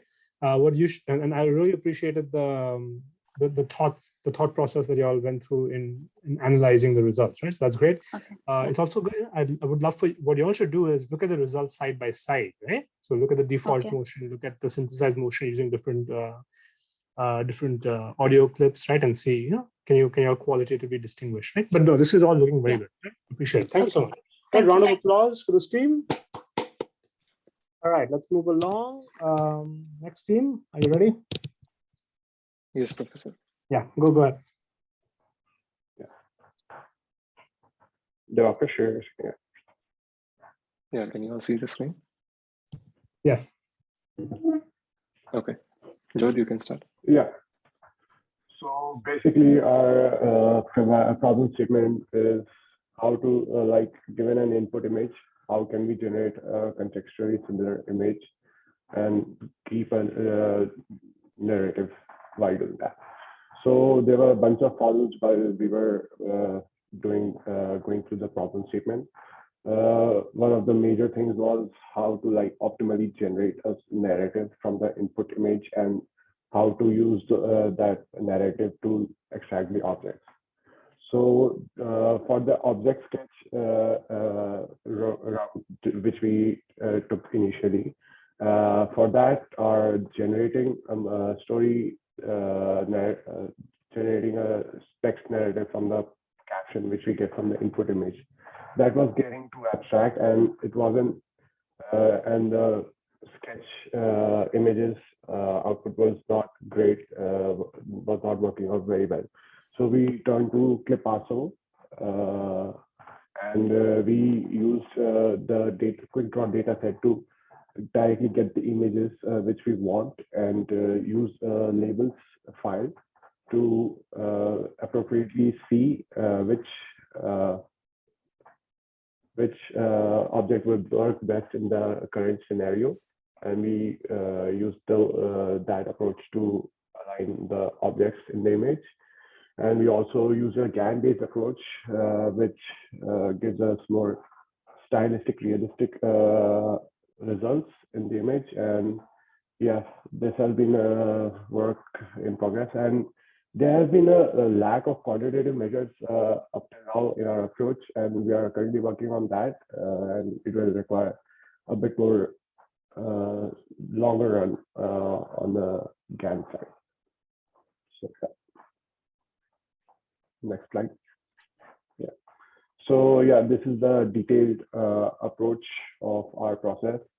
Basically, get an input image, we generate a caption from there, then extrapolate that caption and create a narrative based on that, grab the objects from there, or we can simply just grab the objects from labels, depending on the scenario which we are considering, and then use those objects to generate a new image. Next slide. Yeah, and yeah, so basically for object selection, the two methods I described. So for the text generator method, we take the generated text and like filter out nouns from that text on getting the objects, and like we remove the combination names and like places, names of places like some country or some city. So because we can't like add those exactly into the object. So yeah. Next slide. So some more details about image generation. So what we do is we take the input image, and here the input image is a line drawing, which is a black and white sketch like this. We binarize it first so that we only have binary values, zeros and one. 0 denotes the empty area and 1 denotes the boundary of the object. And then what we do is we take the distance transform, and this is how the output looks like for a distance transform.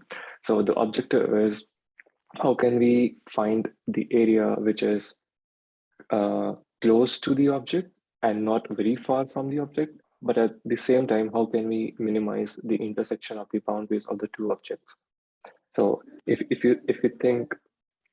we have a very large canvas, we wouldn't want to place it right away from the object. We would want it to be closer, but also we would not want to overlap the two objects. So when we apply the distance transform, this is what we get. The white area denotes high probability and black area denotes low probability. So we would want to have, this is something where we would want to have the next object.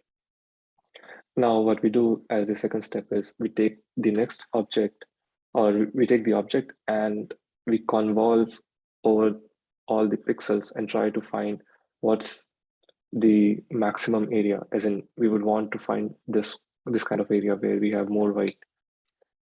And this is what the output looks like after the second step. And visually also we can see that this area looks more promising as we have more whites here. And that is how the object gets added here. From step 2, we just find the argmax and the location of that position, and that is where we add the second object. Also, what we have done is the next object that we want to add, we would want to have it as the object in focus. So we have made that object as the front or as the foreground and bigger, whereas the previous object will be smaller and kind of in the background. So as we keep on adding the objects, the new objects will appear bigger, and in the foreground, the previous one will go in the back. Okay, Jod. So these are some of the caption outputs we got from our blip model. So as you can see, it's not always like precisely good, but descriptive, but we can pretty much use that for using it for our narrative-based generation. Yeah. And these are some of the narratives we were able to get from these captions. So yeah, you can see like there are some things which cannot be used as objects to be placed in the images, but we can still use like a lot of values, and it can be improved here, but we decided to look at the other aspects of the process rather than just getting stuck on this side of the process. Next slide. Yeah. So this is one of the examples. This is the input image, and then this is the top 5 words that we get for this particular image. And this is the non-generative version of getting the objects. Right. And also if we provide the same input image, the next time it could give us different objects. So we have sort of randomized that process also. So this is the image for the first object, and second and third and so forth. As you can see, we are adding fan in the front and the house plant goes in the back. And the next time when we have to add clarinet, it's in the front, and then the house plant and the fan both will go in the background, and we have resized them to a smaller value so that we can incorporate the new object. Like here, the dragon is in the front, and then the harp and clarinet goes in the back. And we can, these are the corresponding distance transformed images for these images, and we can have combined them into a small video as well.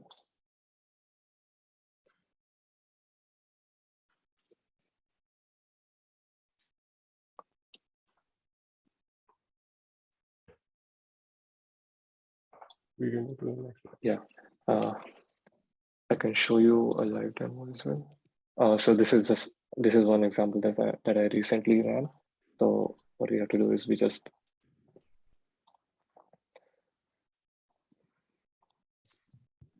I can just take any of the images.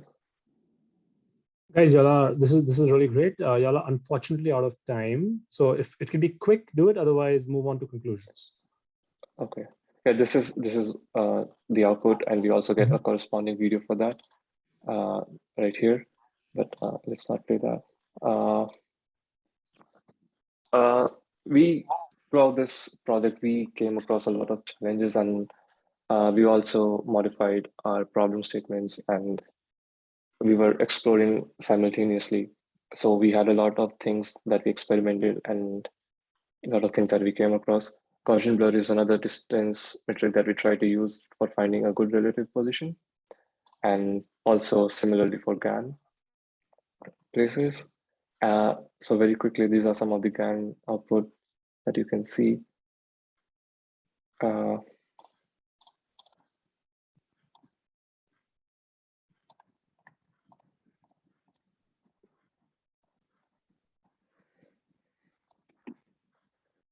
Yes. Okay, coming to conclusion and future work. Yes, so this was one of our very first attempts in exploring the text and image domains, and we had learned a lot during this process. And going forward, what we're planning to do is maybe we can try for higher resolution images, and we also have a weighted loss function that we would want to experiment with our GANs, and coming up with a more quantitative approach like FID measures to get the GANs output.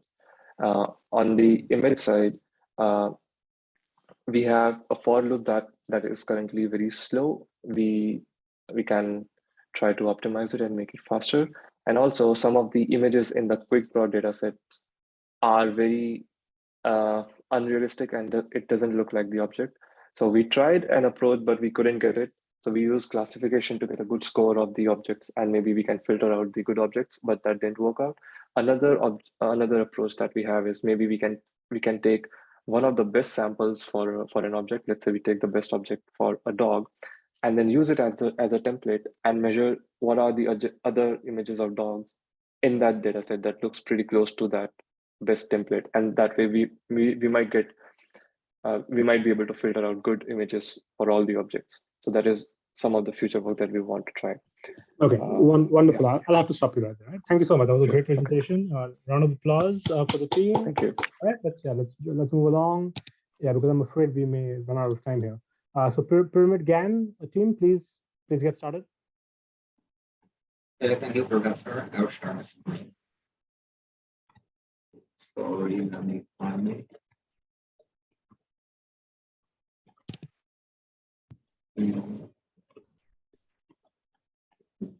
There's the first point.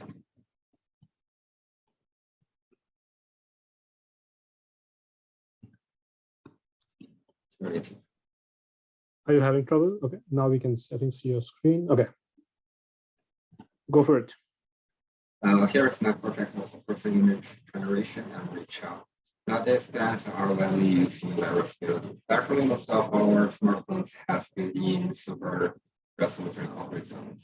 My work is to generate person image of better quality than the prior works. Under the following 5 criteria, we train and test on the discussion and market data set. There have been lots of variables in this area. On the left side, there are giant works that focus on the design of the overall skeleton. SimGAN proposes crossing way to generate human image. and the background can use GCA to find out the relationship between the source and the goal. They are all SOT models till now. Although they resist the evaluation matrix to a very high level, since they more emphasize on the frame, similar to the object detection test, we can still improve on the detail. On the right side are the methods that may help from the aspect of attention and parallel. Most of the advanced methods have never been used in my field. I select the background scan, the SOT model as the baseline. As the research moves on, the issue of the failure to reproduce the results has been solved through the improvement of multiple modules. And my work is comparable with other modules now. This is the generator network overview. I designed the network from these 5 portions as we look into the details. First of all, the encoder. Parallel works lay more emphasis on reasoning blocks, enlarging the perceptive field at lower level of the network. In this part, I try to apply a modified feature pyramid and vision transformer, which declare to help to enlarge the perceptive field. Regarding the attention pyramid, I apply some tricks that are widely used. For example, the bidirectional path that moves the flow of information, adaptive mechanisms that with the importance of the layers, and channelized attention that with the importance of channels within the layers. Regarding the vision transformer, to extract the features, I removed the classifier of the original VIT, referring to a paper set the best as to 8 for longer linear projection, which may have better performance. And secondly, the shape box that is responsible for reasoning how the process transform.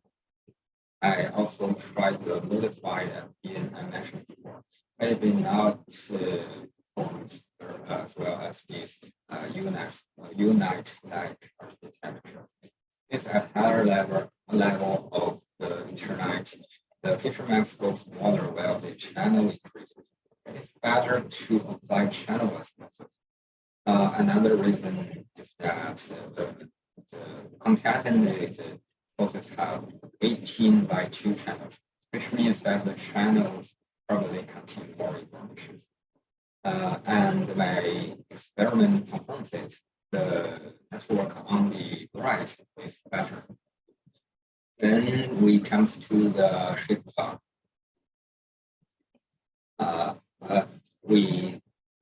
We also have the shape plot. And based on the former architecture, I hope to get an even better score.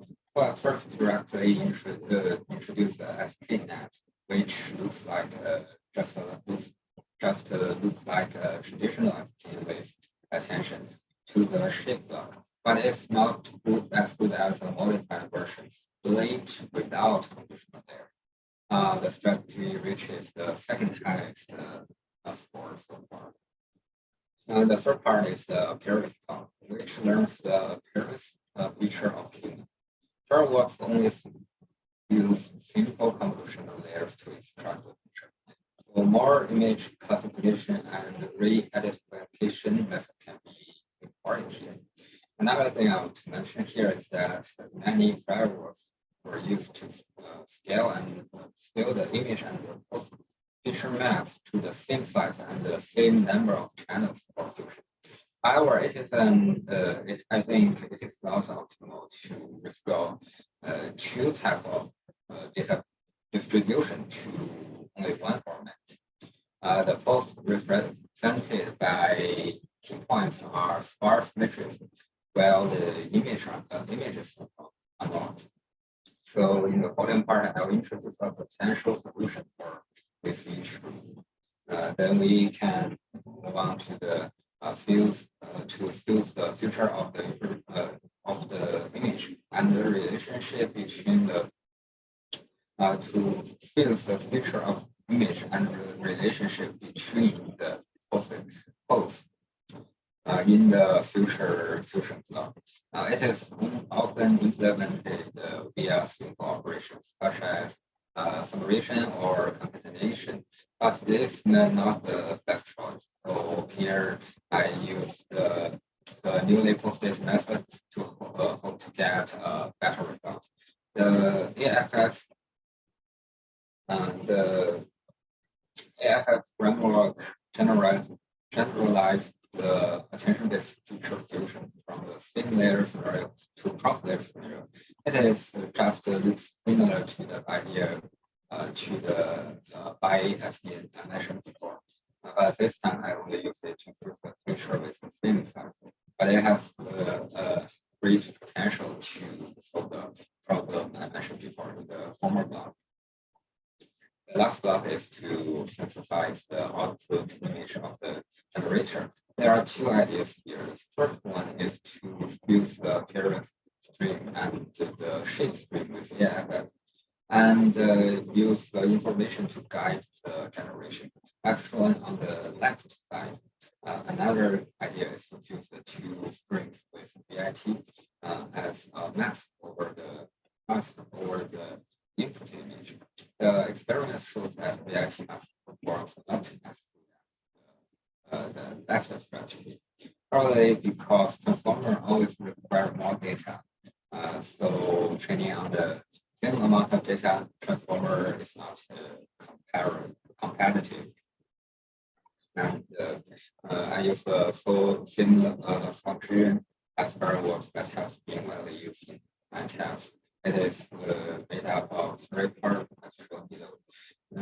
And I had thought of sacrificing some sensory experiments for better performance. But according to my experiment, the former combination is a little bit better, probably because the receptor loss may have to reduce post restoration and define the generated image. The market data set are a small image with background. So as you can see, the results are not as clear as the deep fashion ones. However, since the deep fashion is larger, it's far larger than the market data set, I haven't experiment on it. Let's turn to the quantitative results for further comparison. The IS4 indicates how likely an image is of the same set, while SSM for the structural similarity score actually validates the quality. From the aspect of SSM, most of the methods work except the VIT encoder. The best combination of my experiment is the AP with attention element with FP and the feature variant natural encoder. It has also a higher. It has also a higher converse speed. And this is the experiment shows how many blocks we should add. My network is nearly half of the numbers of the baseline requires. The baseline requires 9 blocks to reach the best result. And here to sum up, these are the approaches that are confirmed to be effective. Since some of the combinations are not mutually exclusive, we can try more combinations. And here are the answer to the question what I should do in the next step. So we can try more combinations, and the best result will show in the final report. And after I determine the network structure, I will carry out the experiment on the discussion data set. Regarding the acceptance form, the administration of the validity also needs the support of experiments and data. and its effective contributions will be I can of new network problems and generation and improve the quality of generating image.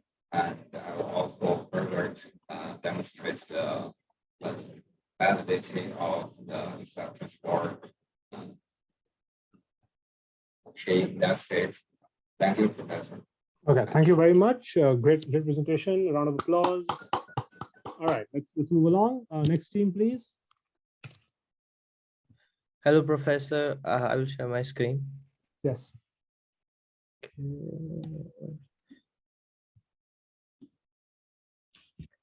Hello, can you see my screen? Yes. So our project is speech to image synthesis, and in this project, what our main task is to convert speech into facial expressions. The main sorry, I'm sorry, it was wait, I'm sorry.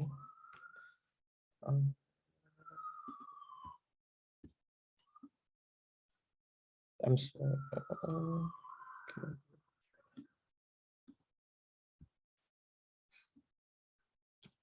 Okay. So our main problem is to build a model which can convert speech into images. Specifically, we are trying to generate facial expression from the voice of a person, and the model will use the tone of the person and intensity of the sound to determine what his or her facial expressions will be.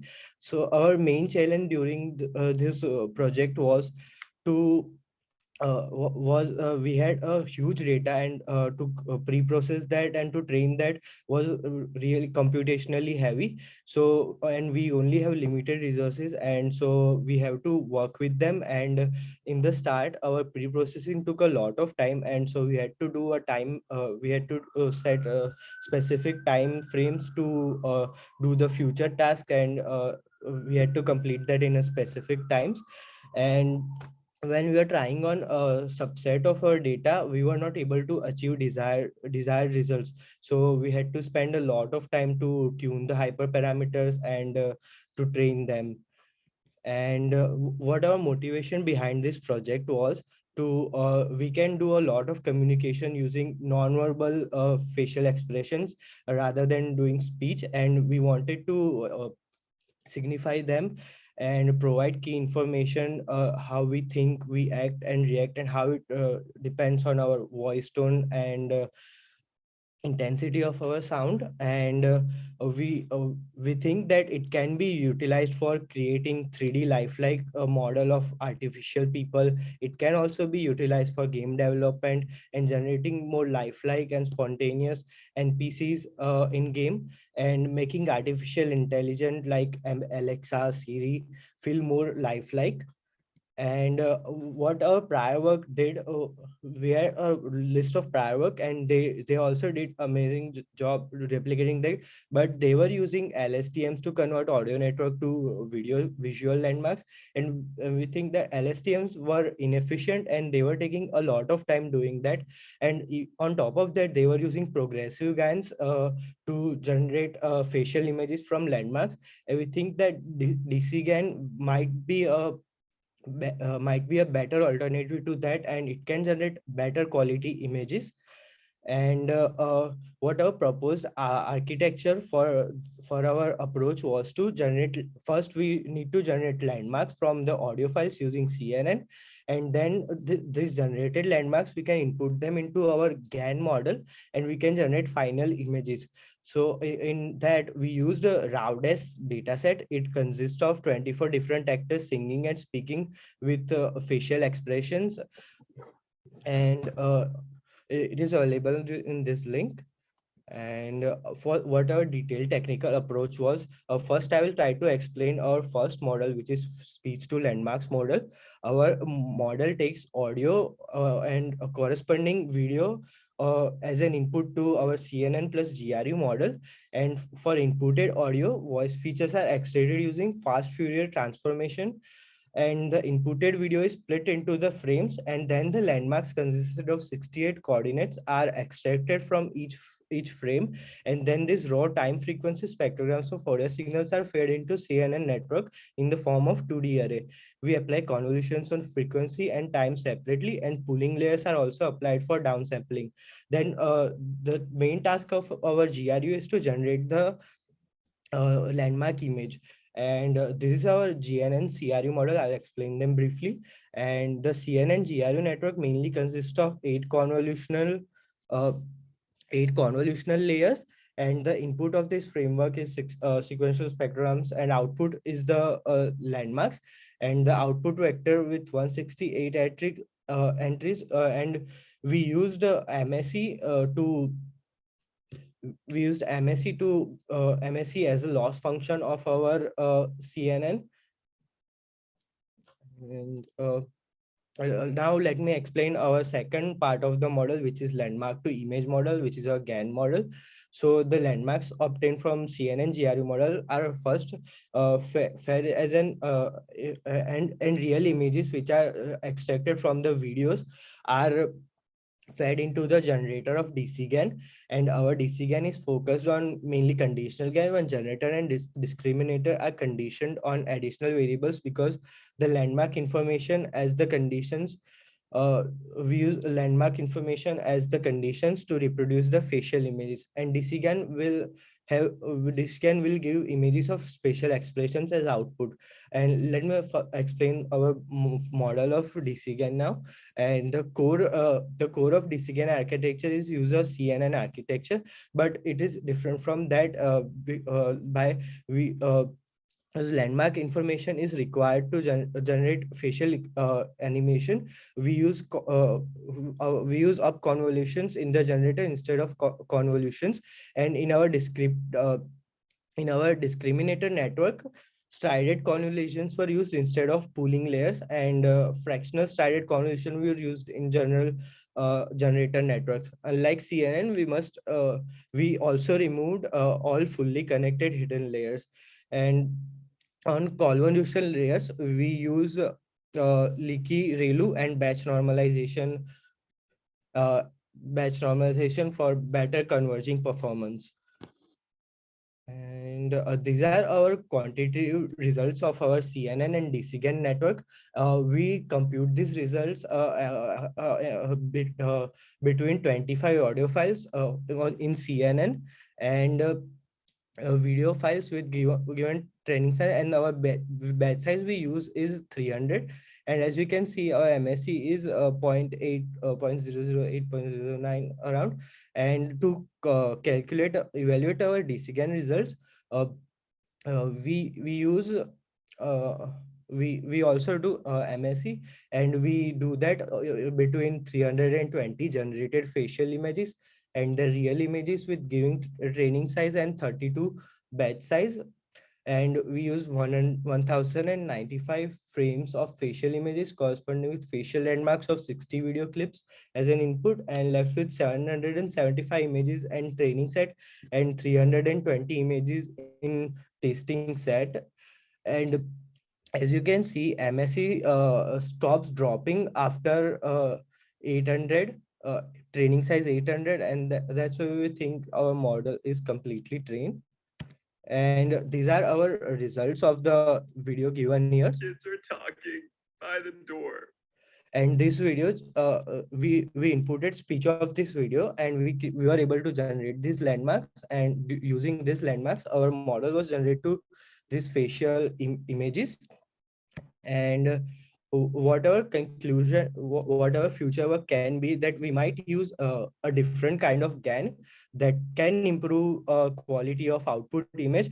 Or another improvement that we can do is we can generate GIF or like a small video instead of the images. So that way we can improve that. And we might think that using extensive research and we can be able to generate a 3D model of human face, and that can be a crucial research for metaverse, AI assistance, and game characters 3D animation. But we think that we will not be able to complete into 2 weeks to generate 3D model. We think that we might be able to do until a video as an output, or we might use a different GAN to generate a better quality images.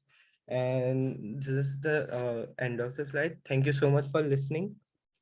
Okay, wonderful presentation. Yeah, there you go. Sticking to videos for the scope of this class is perfectly fine.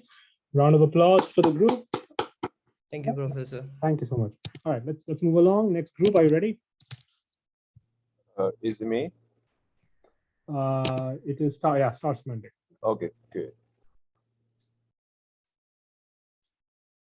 Yeah, strictly 10 minutes, please. Okay. Okay.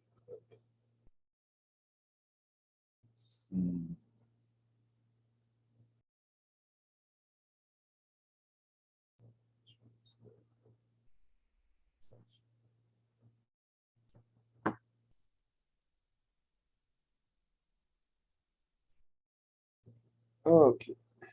Can you hear me? Yes. Okay, good. Hello, everyone.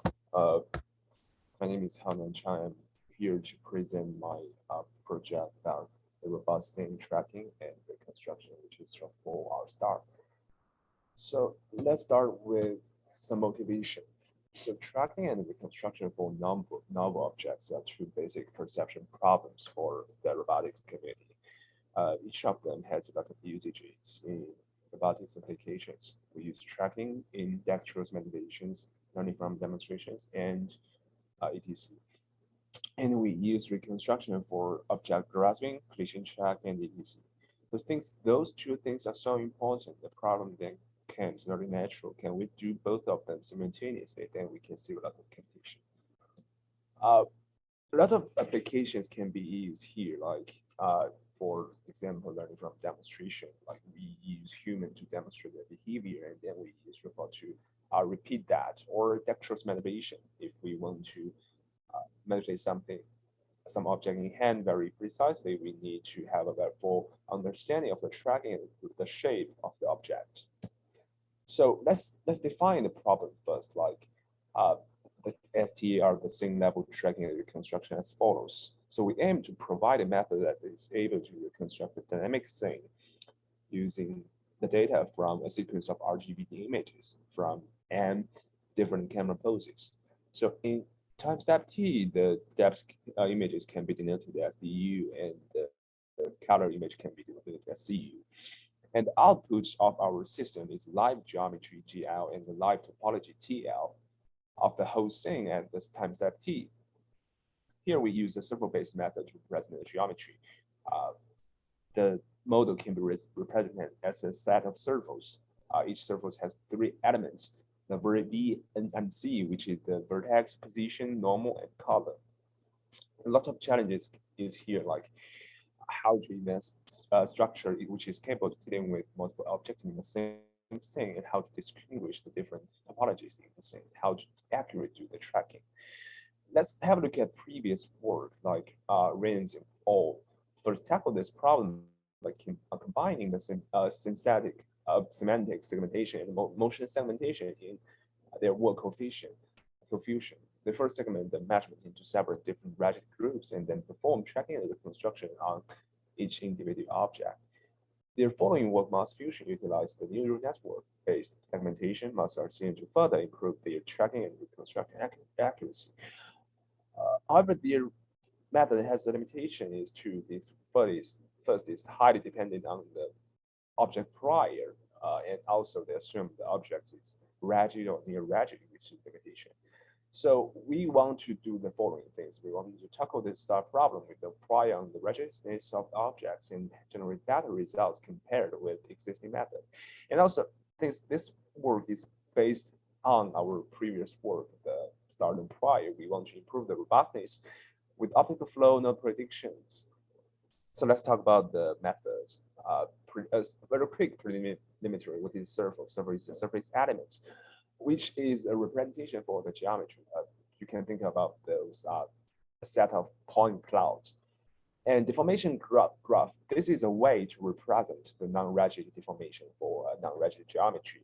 So let's think about, because we not only want to build a static geometry, but we want to build alive or non-rigid geometry. So we need to formalize the non-rigid deformation.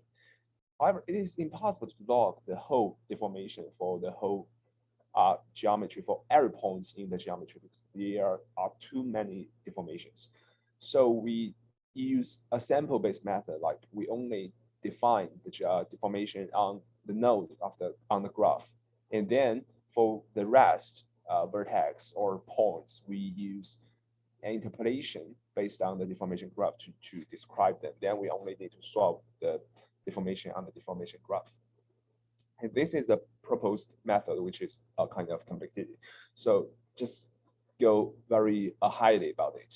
So we represent the whole thing into several components, scene geometry, ST, and the deformation graph, GT, and the work field, WT, and the historical maximum distance, each DH, which contains the topological information for the whole thing in the history.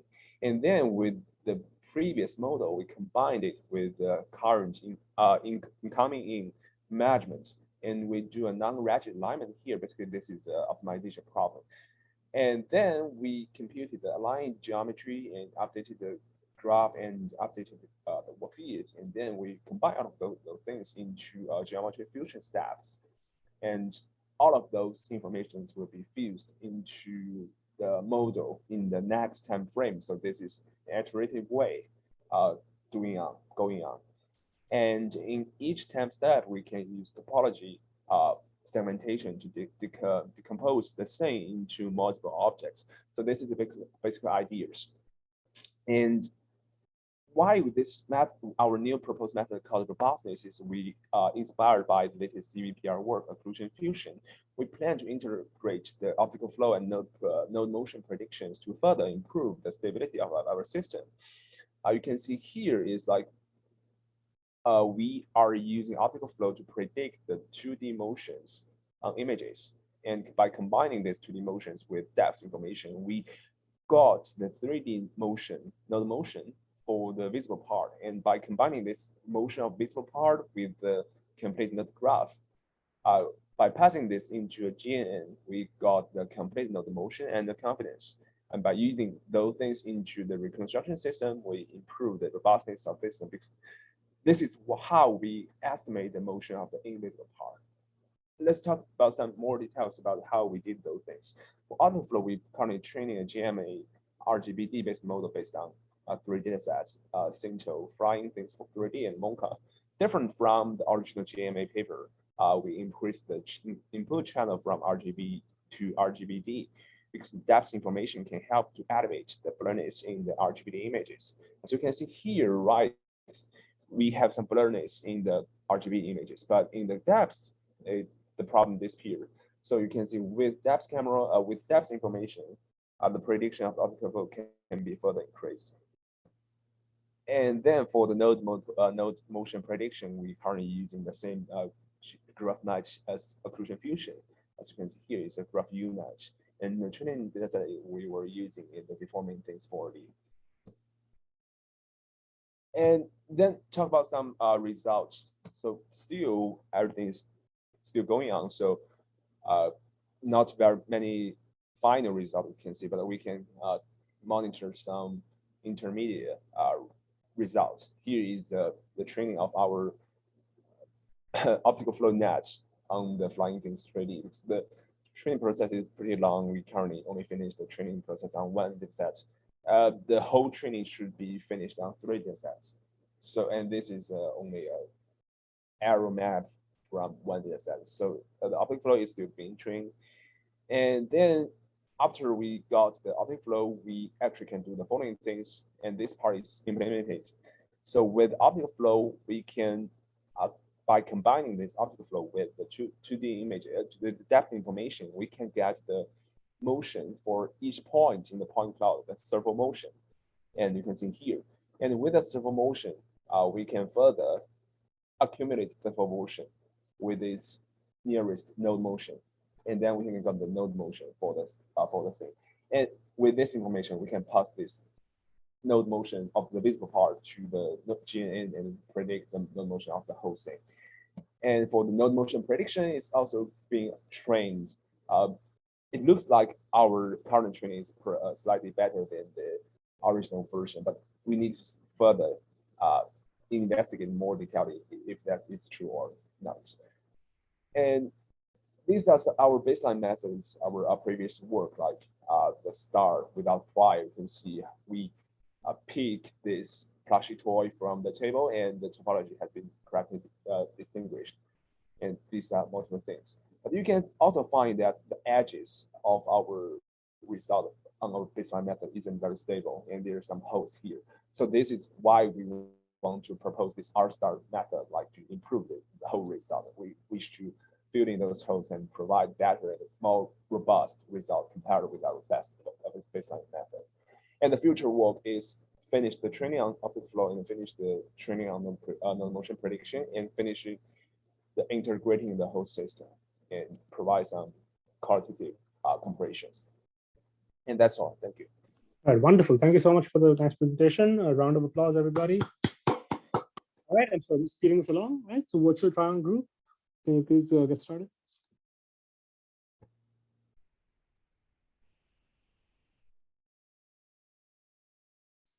Virtual try-on, are you there? Yes, Professor, we are starting. Yeah.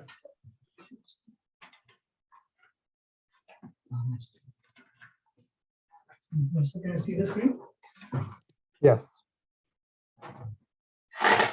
So hello everyone, this is group 13. Group members are Aditya Bird, Anirudh Legi, and Harsh Patel. And today we are going to present on virtual try-on. So the fashion industry is almost $1.9 trillion in market cap. Hence, integrating visual tech in the industry can have a lot of applications, namely cloth augmentation, shoe augmentation, eyewear augmentation. So here we are trying to use advanced deep learning models and increased processing power to extend the online shopping experience with additional functionalities. So our virtual try-on model tries to augment the cloth on the person and shows as if the person is wearing the cloth. Additionally, we can integrate our model to the online stores for better user experience, which will lead to better sales. And this will be shown by our demo. Next slide. Yeah, so this is just the overview. Now, so for our entire work, we have taken motivation from 4 main papers, and each paper have some disadvantages that we would like to discuss over here. So the first paper that we looked at was CP Viton. This model is similar to what we used currently, which is the Viton HD. It uses same cloth deformation technique, GMM, but the encoder-decoder network architecture like the UNet fails to handle minor spatial deformation. The next one is Viton GAN, is trained with adversarial loss, though it handles occlusion cases with specific cases such as the arm generation fails when the image's original clothing was half sleeve and we tried on the long sleeve. The third paper, which is the ACGPN, again, it is similar to our model. It follows the same architecture, the segment generator, post generator, but model we use has aliases and this model does not. And because of which the resolution, as the resolution increases, the artifacts in the misaligned areas between the wrapped clothes and the desired clothing regions become noticeable in the final results. And the last one is the VT-NFP, focusing on image synthesis in region where body parts intersect with cloth. But the limitation is masks used tend to preserve coarse person image information such as the body information while ignoring the details wrapped on the cloth. Moving on to the approach.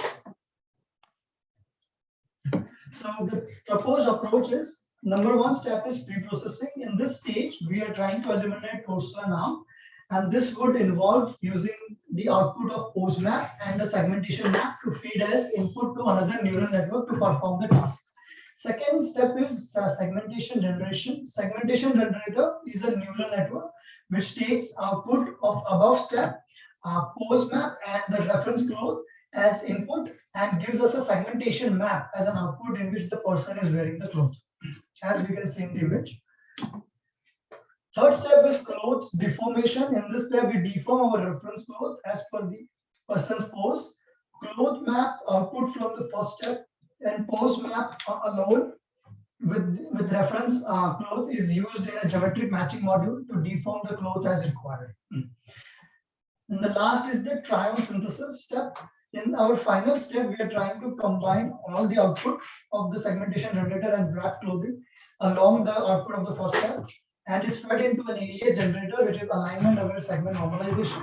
With this enables the preservation of segment information and the removal of misleading information from the misaligned regions. Now, Anirudh will continue with the technical details.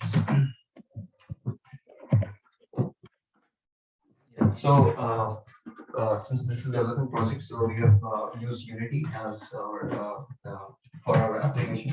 So here you can see that we can pass a URL or image from the camera, and the person can select what clothes they want to try on. And this goes to the segmentation and pose map API, which we did in backend. So segmentation API uses generates the the image of the segmented human body parts, whereas the pose map generates the pose of the person along with the JSON, along with the body key points as the JSON file. So these these act as input to the main V1SD model that we followed. And along with these inputs, we also provide the cloth and the cloth mask along with the person's original image. And this V1SD model, again, like previously mentioned, has 4 parts: pre-processing, segmentation, indentation, and the cloth deformation and the try-on synthesis, which gives us the final output and it's passed back to the application. So for passing the image to the APIs, we convert these images to byte format for faster processing. Yes, so the details are mentioned here. So while testing, we got some the performance results for each of the modules that we have in the integration pipeline. We can see that it's the processing time is pretty high. Like overall, it's taking approximately 15 to 16 seconds.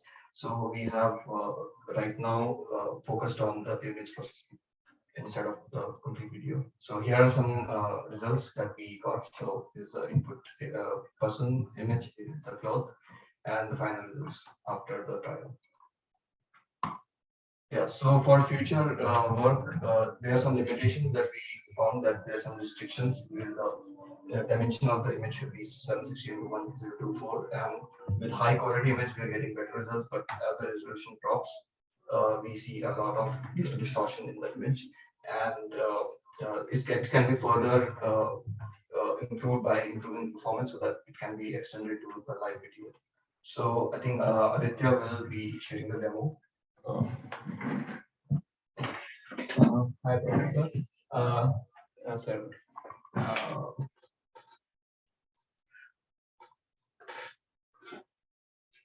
Okay. So here is a live demo. So here we have created a simple menu where we can select different ranges of clothes. So once the user selects the cloth, he gets an option of either entering image URL or the camera. So when he selects image URL, we can add an image URL, something like this. So I just downloaded a random image and we can just upload the URL. So the image is shown here, and it is sent to the API, so where the segmentation, pose map, and the V1HD all receive the images. It takes around almost 15 seconds to get the results. Yeah, so this is the result. So user can again upload another cloth and try it once again.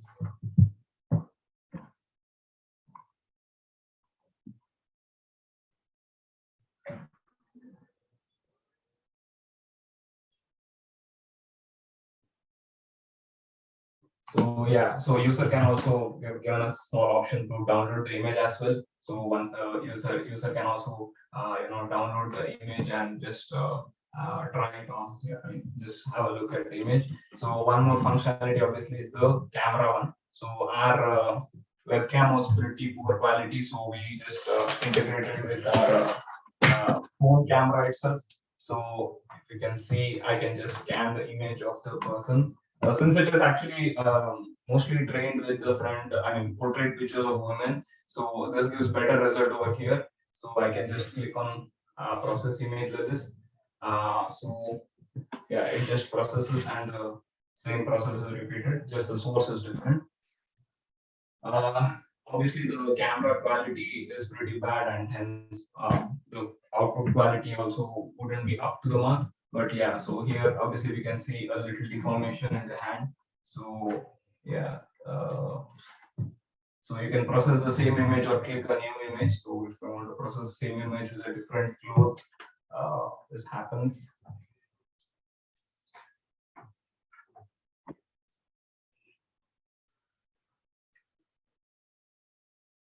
Yeah. So yeah, again, if you want to click a new image, we can take a newer image of a person and then try it out. The results are almost always the same. So one last Guys, I'll have to interrupt. This is incredible. I really appreciate the live demo. All right, but unless you all have something new to show, I think we'll perhaps end it here. Yeah, that's all. That's all. Okay, wonderful. Thank you so much. Appreciate that. All right, let's move along. Next group, please. Sure, Professor. Let me share my screen.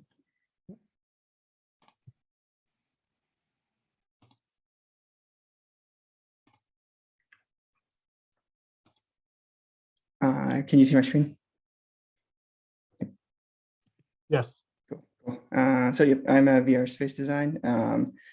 And so to get started, the problem statement I'm attempting to answer is how do we better design public spaces to be resilient in a global pandemic like COVID by taking into account social wayfinding. And so social wayfinding is the process by which people make navigational choices in a given environment informed by the presence and actions of other people and objects. And so the motivation behind this is this area of research can help us design better models for how humans interact with public spaces during a pandemic event. These models could be used to generate real environments to elicit specific behavior in people. And also it's difficult to study the behavior of people during a real pandemic in a scientifically rigorous way because of safety concerns. And so to the prior work has usually investigated participants' responses in urban spaces using various techniques such as digital twins, modeling techniques, and simulations. The purpose has been to involve additional stakeholders in the process of planning public spaces. Other research has looked into preparing public spaces for pandemics, including COVID vaccination centers and public parks. VR specifically has been used in the planning and design of spaces, including factories and public spaces.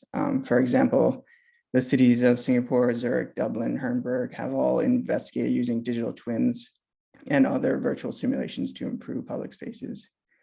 Usually these studies have been limited in their realism due to technological limitations and participant involvement and feedback. So my proposed approach for this was to first design and build a town environment that works in VR. The town itself is segmented into self-contained spaces that will test a specific variable, and I'll walk you through those. I was able to get 11 participants to walk through the space, and I logged their position interactions under the two scenarios that they ran. They were tested under. One was a high vaccination rate and one was a low vaccination rate. And then after they went through it, I asked them to fill out a survey expressing their level of stress across the two different scenarios. And then finally, I analyzed or have been analyzing the quantitative log data and then the qualitative survey data for the findings. And so to go into the detailed technical approach, so the town itself was segmented into 15 individual spaces. To make it uniform, each of the spaces was 6 meters by 4 meters within the VR world. And then the participant would start at the same starting and end at the same ending position in the space. And then for each space, I would be testing one object or set of objects, and they would be placed usually in the center left or center right position.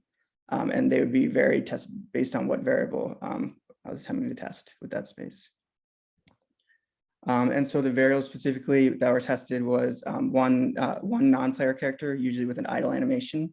The player character, the NPC, sorry, would be masked or unmasked.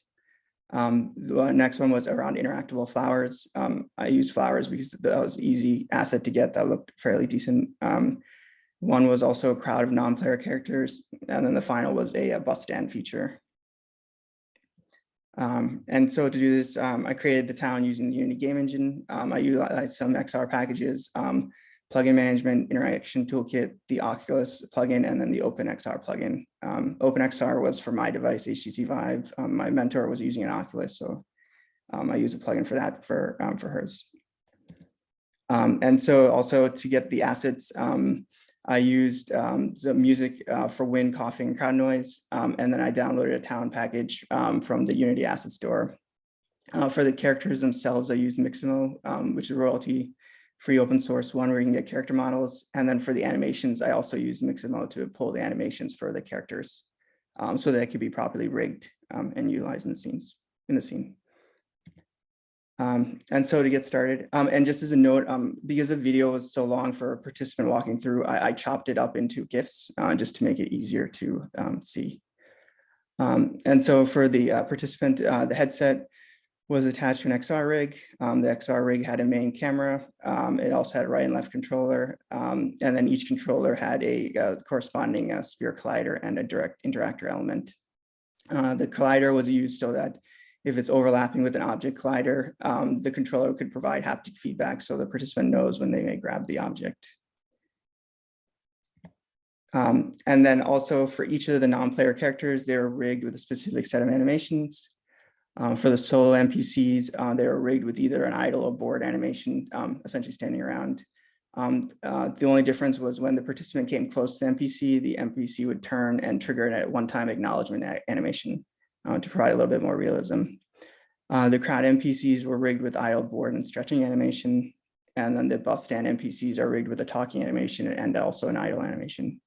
And then finally, there was one walking NPC, and that NPC utilized nav mesh agent and then a walking animation to walk between two waypoints. So in the beginning, when the participant gets in, they have two ways of locomotion. The one is room scale locomotion.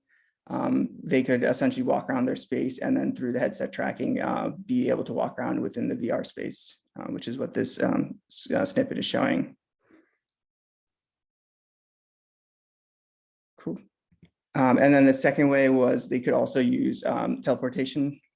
So by clicking on the primary button on their controller, they could get a recast to show and then using a teleportation provider, move around.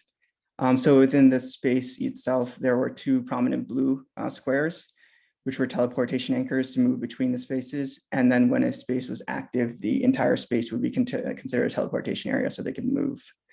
This is so that if the room scale was smaller than the actual space, they weren't stuck. And then, so to make sure that the participant had a standardized start and end position, they had to move to this to the blue teleportation square to move to the next space, as you can see here. And to do that, there's a collider essentially on the player rig. And then when the collider hits with the teleportation square, it'll trigger the next space and so on. And once they move, it'll activate the space on the next. And so the first of the variables that people could see was a non-player character unmasked. And so for this one, for all the NPCs, I tried to use different models for each so that it wasn't too weird, I guess. And sorry, essentially tried to keep the realism. So the first one was a unmasked NPC, as so. And then the second one was a masked non-player character. And as you see, the mask is attached. It was took a little while to actually get attached with the animation, but it worked. And then the third variable was the flowers with no NPC. So like I mentioned before, the controllers had colliders attached to them. So once you got close to it, you could essentially pick it up using the grip trigger on the controller. And then, yeah. And juggle it if you want.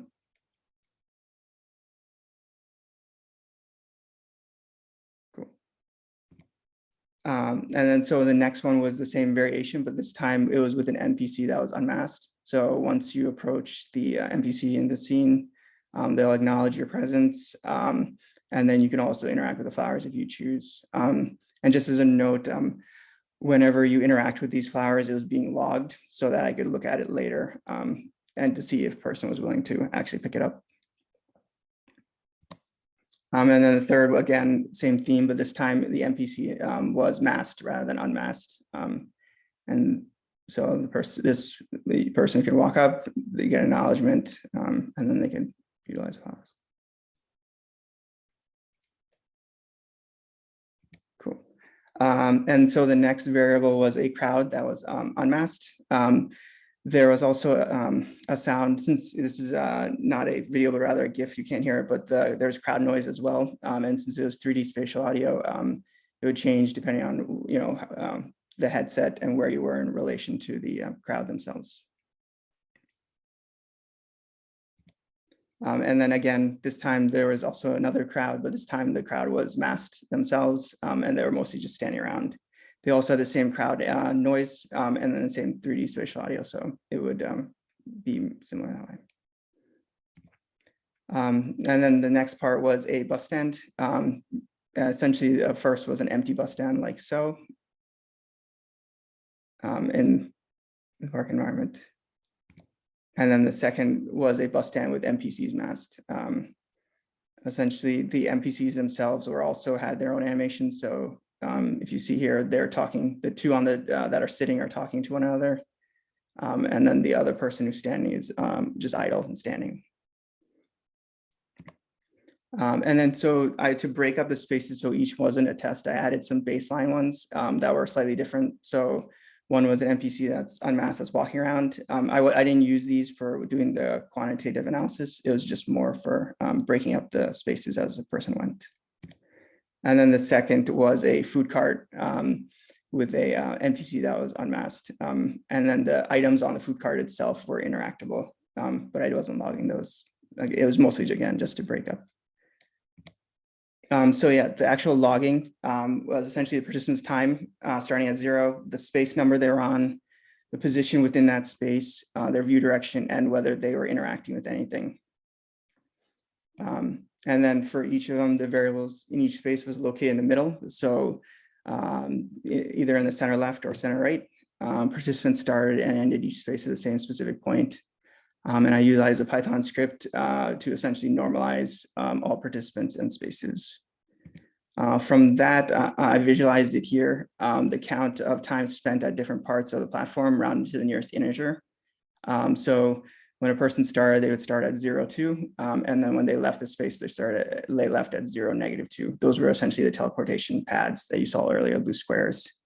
And then the size of the circle meant the amount of time they spend near it. And then for both the scenarios in general, the participants stayed closer to the edges of the space rather than the center. And then for the low vaccination scenario, the amount of time spent near the object itself was a bit lower compared to the high vaccination scenario. And to show that, you can see the delta, essentially the time spent between the high and low vaccination, with the larger bubble meaning the delta was larger between the two.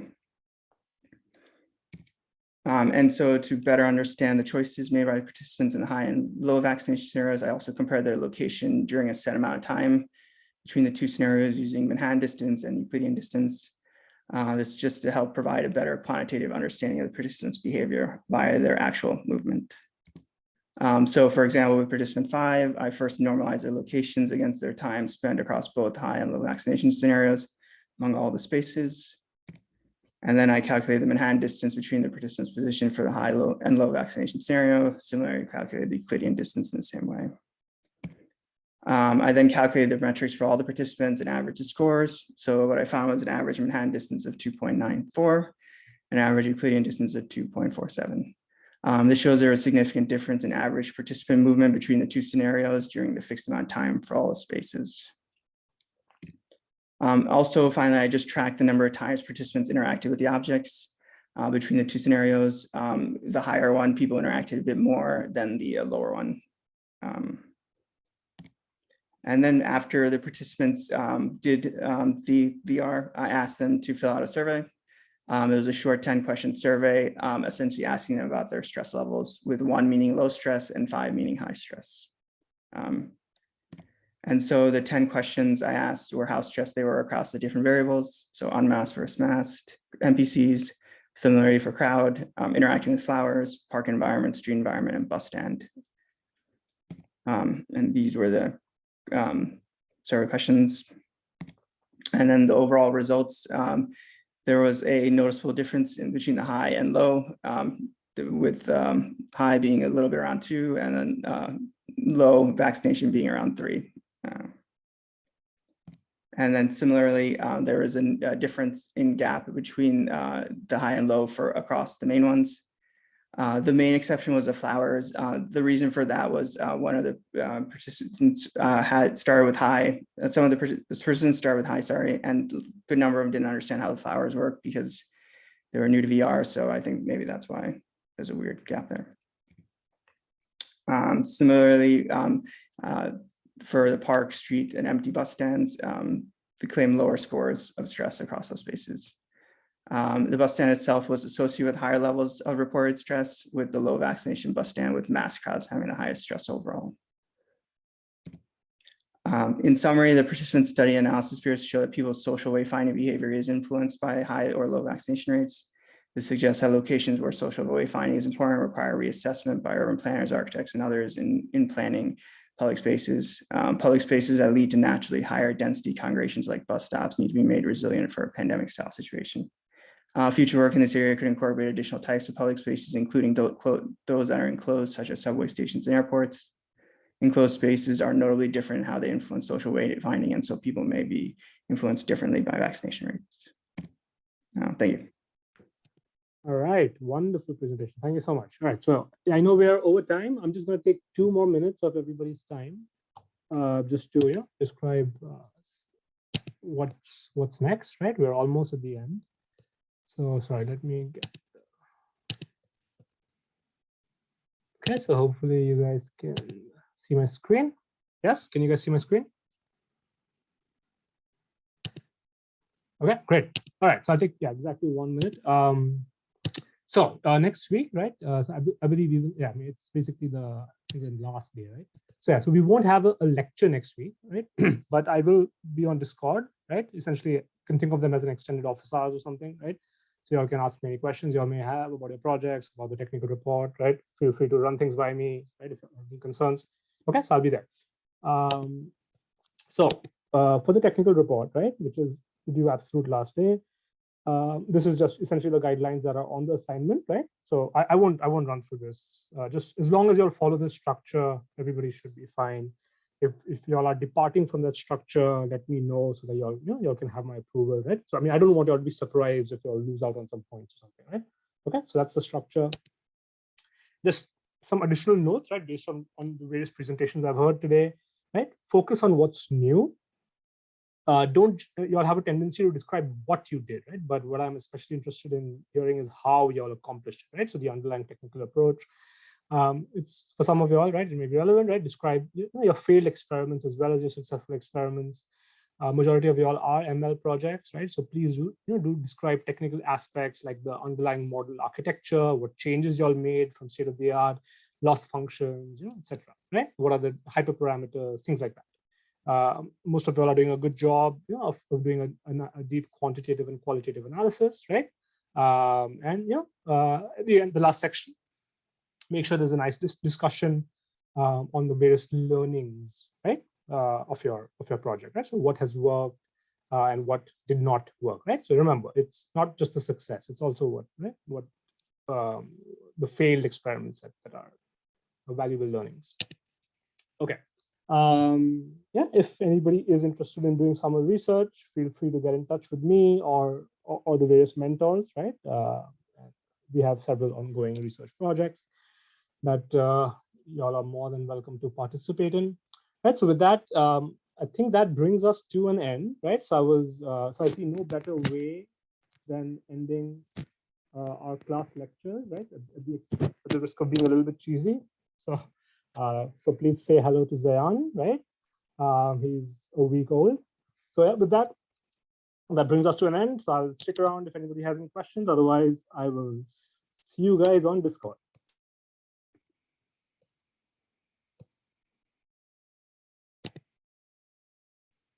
Okay, any questions?